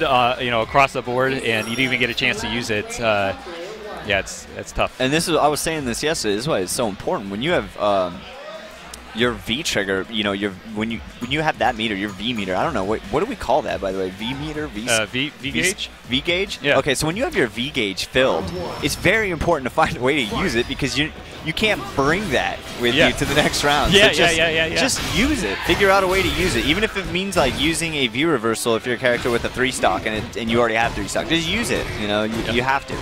So JDR is looking really comfortable now. He immediately got Eggplant in the corner. Well, he just put himself there, but really good start either way. Oh man, this Bison's really finding his mark. Yeah.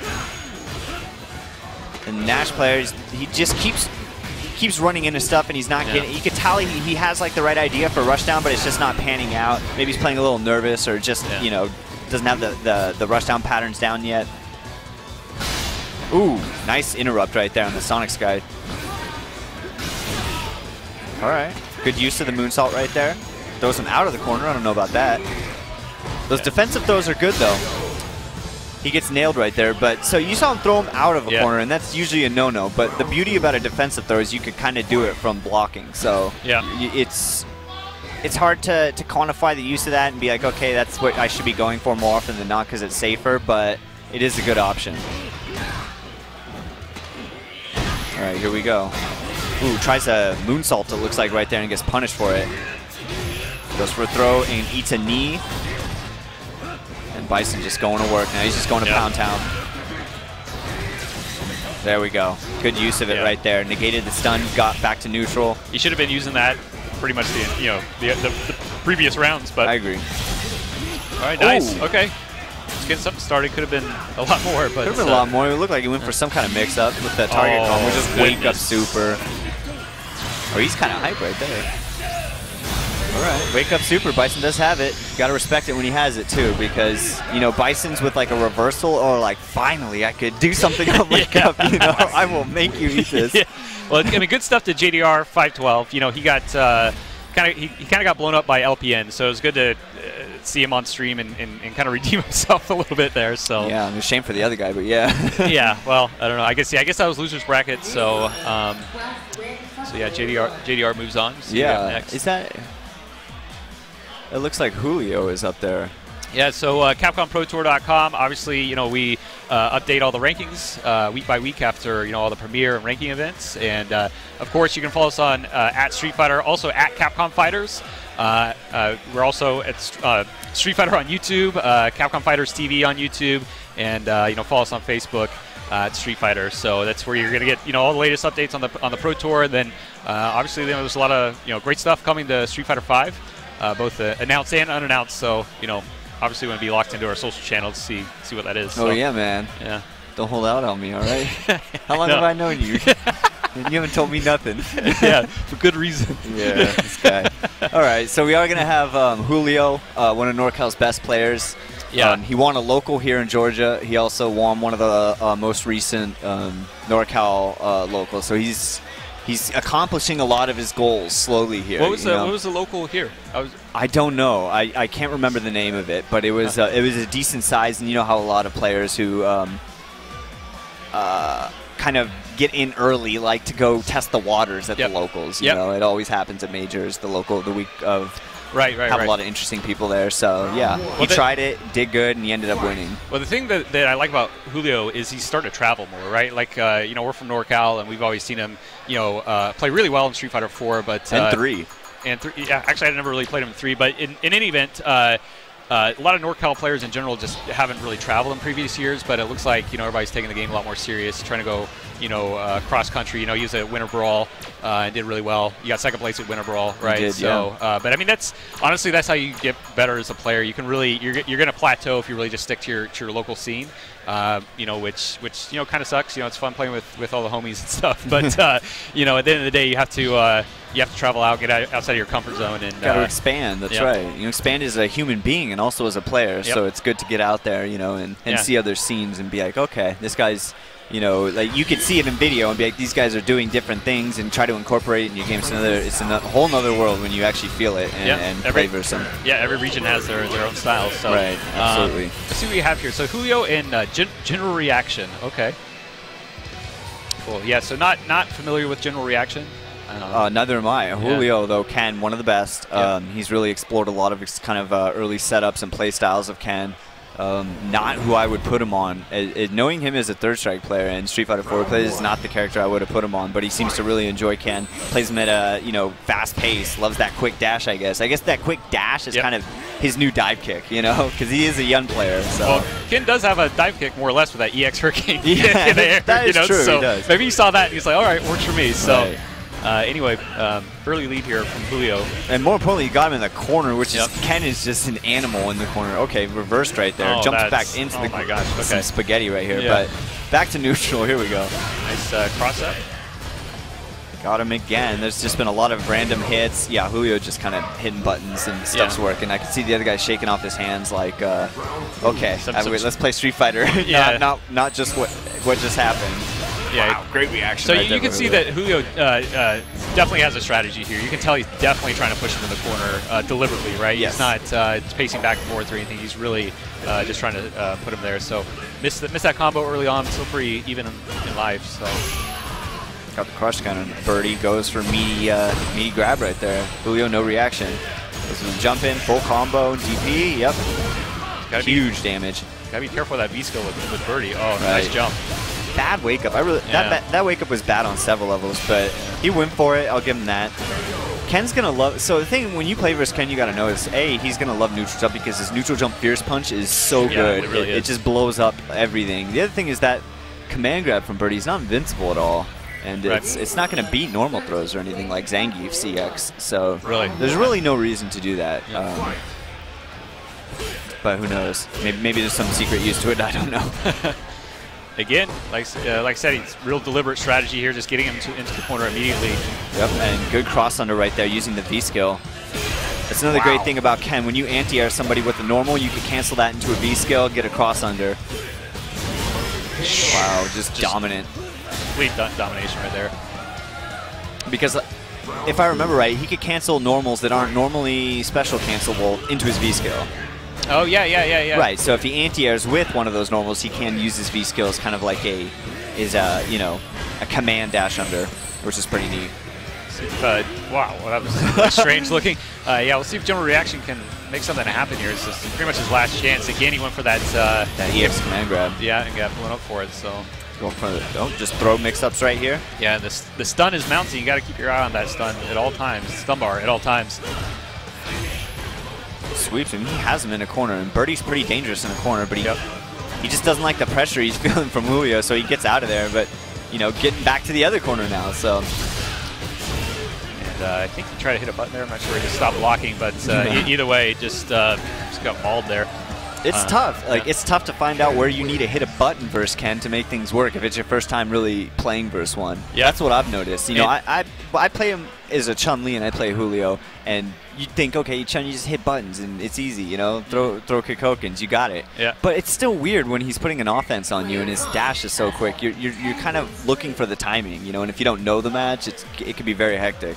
Yeah, and Julio's a great player. He was using his V skill from all the optimal ranges. He wasn't really overextending himself. I think he missed a combo or two, but to General Reaction's credit, Julio didn't even really give him too many any openings really to do too much. But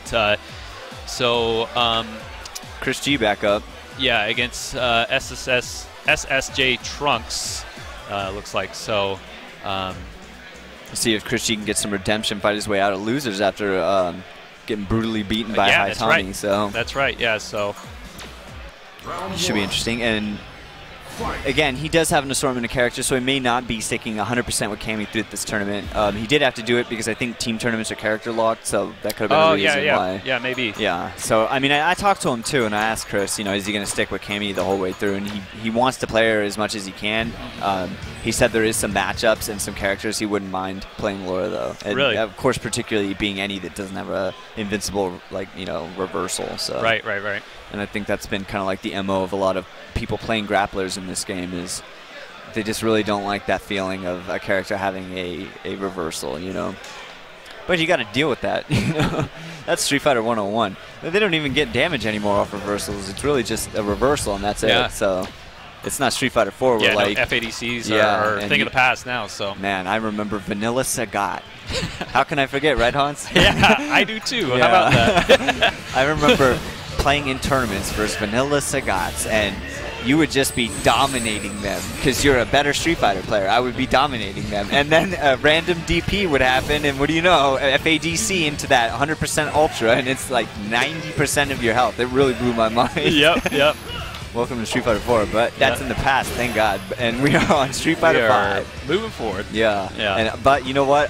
I love this game, and almost everybody I talk to is ecstatic about this game. Yeah, and at Capcom, we obviously couldn't be any more happy about that. Obviously, I mean, this just that everybody is just so excited about the game and jumping in and learning, all the different characters and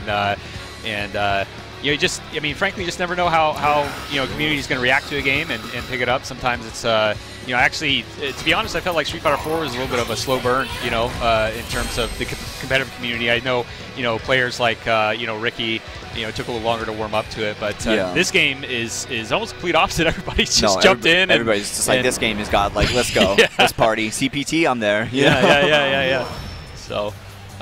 So he did go ahead and play Laura. Yeah, I was wrong. Yeah, so I guess he feels pretty comfortable with this matchup.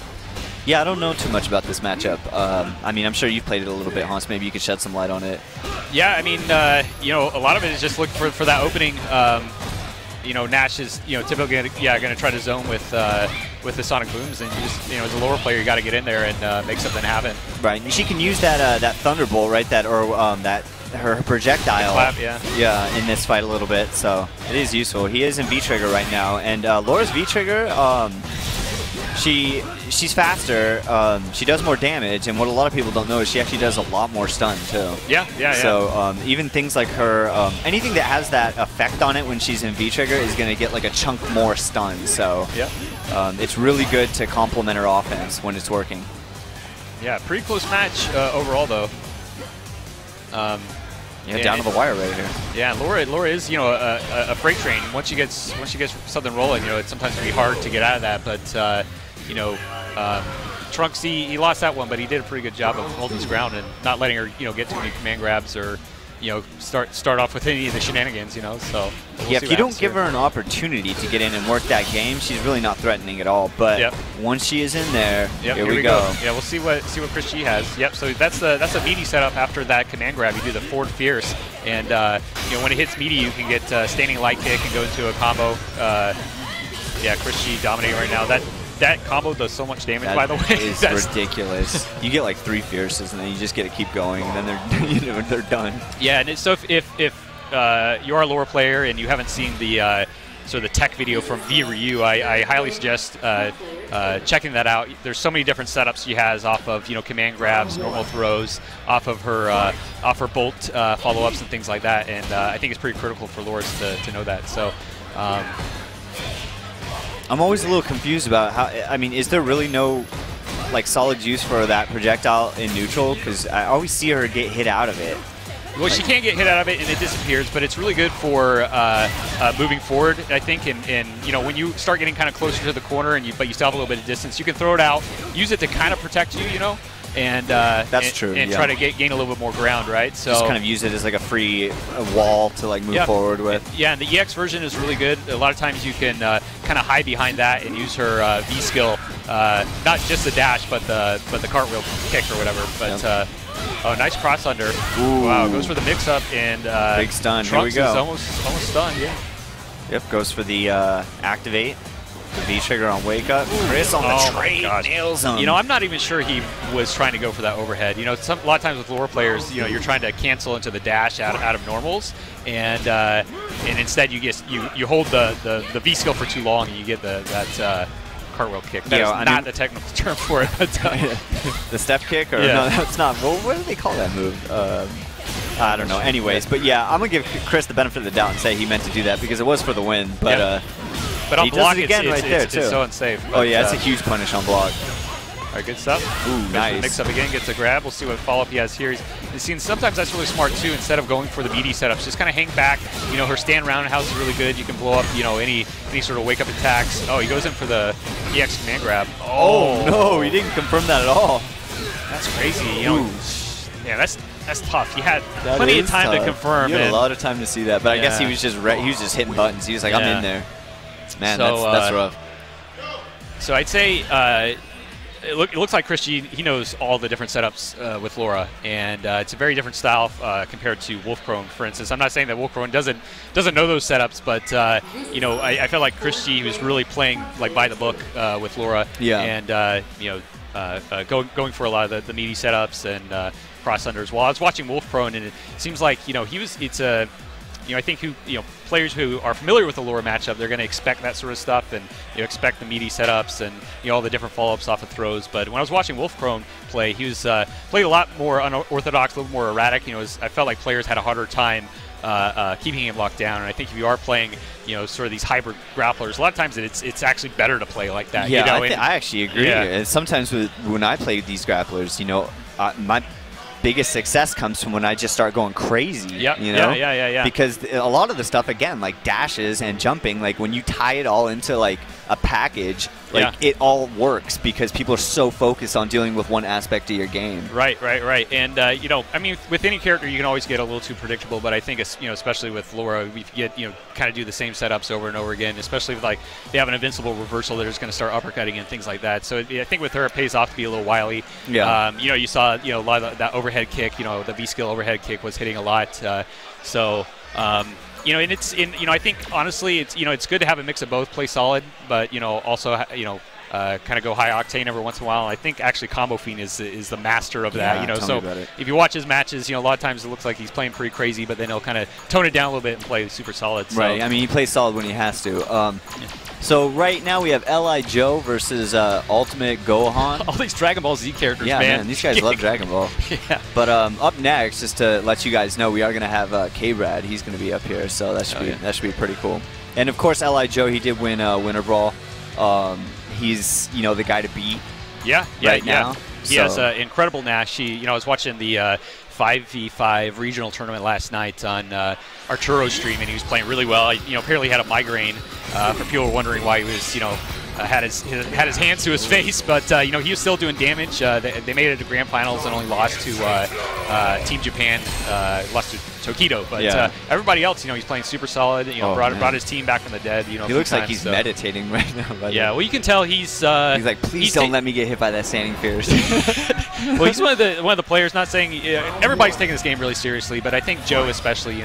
He's found a character that really works for him, and he's been doing damage. And, you can tell he wants to stay on top after that Winter Brawl victory. So yeah, he doesn't want to be that that 1 month Joe, right? Yeah. So. I think so. This is a bad matchup for Zangief, do you feel? Oh, yeah, it's terrible. Okay. I got in a debate with Champ and Ricky about this, but they feel it's extremely bad. I mean, I still feel it's bad, but I think Zangief has that, like, he has a chance, Yeah. I don't want to throw matchup numbers up there because that's just ridiculous at this point in the game. But like, I feel it's hard, but Zangief can win it. Yeah, well, Joe's doing a fantastic job of zoning him out with the Sonic Booms, and anytime Gohan tries to jump in, he has his anti-airs locked and loaded. So yeah, as a Zangief player, you're gonna have to know this matchup intimately for it to be winnable, though. Yeah, like that's for sure. And the tough thing too is, Gohan was obviously trying to push into the corner. Zangief, every character kind of shines when they have the opponent in the corner. But as we were saying earlier, Nash has a V reversal that gets him out instantly. That's going to be really tough for Zangief. That's one of the deal breakers of this matchup. Yep. It's going to be really important for Zangief to headbutt those Sonic Booms. You don't want to be blocking too many of them, because if you block too many of them, you actually get pushed out further than the ground you could recover by walking. So it's just it's a net loss. You have to use your other tools. You have to parry, you have to headbutt, and Joe got the stun, and pretty clean victory across the board. Yeah, just thwarted every opportunity that Zangief was trying to make there. You got to tie everything together. He has a parry, you have to use that. He has a good dash, you have to use that. Some of his jump-ins are decent, got to tie that in there. And you got to slowly advance with Zangief. And then once you have him cornered, you have literally one chance. You have one chance to make it work, and then he's out. So it kind of comes down to that interaction, Yeah, and Joe wasn't really doing anything like super crazy. He was just, like I said, he was throwing a lot of Sonic Booms. He was just had great positioning. His anti-airs were on points, and again, just made it really difficult for him to get in. Switch up to Mika. I think it's better. Yeah, a little better. Probably not it's the best. Better. Still not the best matchup, but she has more tools, I think, to get in a little quicker. Yes, she does. I mean, I'll let you take this one. You're a Mika main, so. I mean, I'm no specialist on this matchup per se, but she can slide under the booms, which is nice. That's true. When she has meters, she can EX them. So it's a little easier. And then, of course, when she gets in, she's more dynamic than Zangief, and you don't feel like you're living and dying off that one little interaction in the corner, Right there, crush counter with Mika, and Joe not doing a good job anti-airing our Mika right now. So we'll see what happens. But he has her cornered. Yeah, there's that meaty boom he loves. Wow, so big combo. So this all started off that whiffed command grab, and he capitalized by neutral jumping, and he basically converted that into two different combos, more or less. So early command grabs are always a little weird if you're a grappler player. Yeah. You always feel a little sketch doing them, because I think it's more important to get information out of a player first before you start going for those command grabs. Yeah. Because they are a big investment. Yeah, so Joe, he was playing a little more defensively in the first match, but now he's going in super hard. Yeah. Oh, he guessed right there on the wingless airplane, but he just did it a little too quickly and didn't let Joe jump out first. There you go. Good views. Very, very good use of the V-skill right there. Actually, Joe was actually caught off guard by it the first time. Second time he punished. Oh, nice. Yeah, that's it. Good job. Good job by Joe. But you did see, so a lot of players out there who play Mika are going to be like, she has the worst V-skill in the game. It's completely useless. And I'm inclined to agree somewhat. But it has its uses. Yeah. It really does. And when you're full screen, even versus Nash, even versus Sim, there's times where you could just get 1 or 2 squeezed in a match. Yep. And that may not seem like a lot, but if you look at how much V gauge you actually gain off that, that's the difference between having 1 Nadeshiko assist and that's 2. True. Yeah, I didn't even think of that.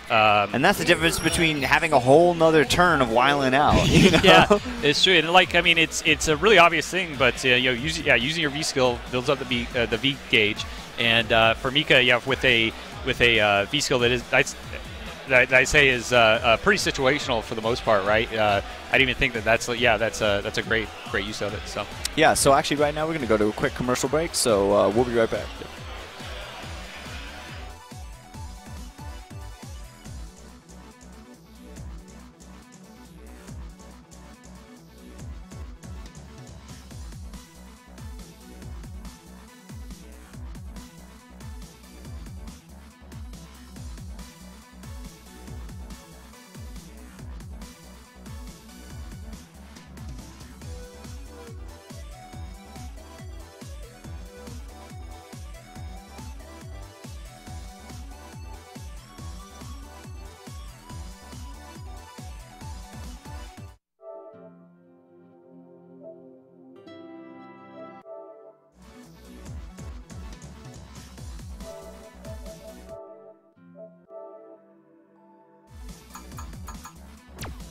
Round 1.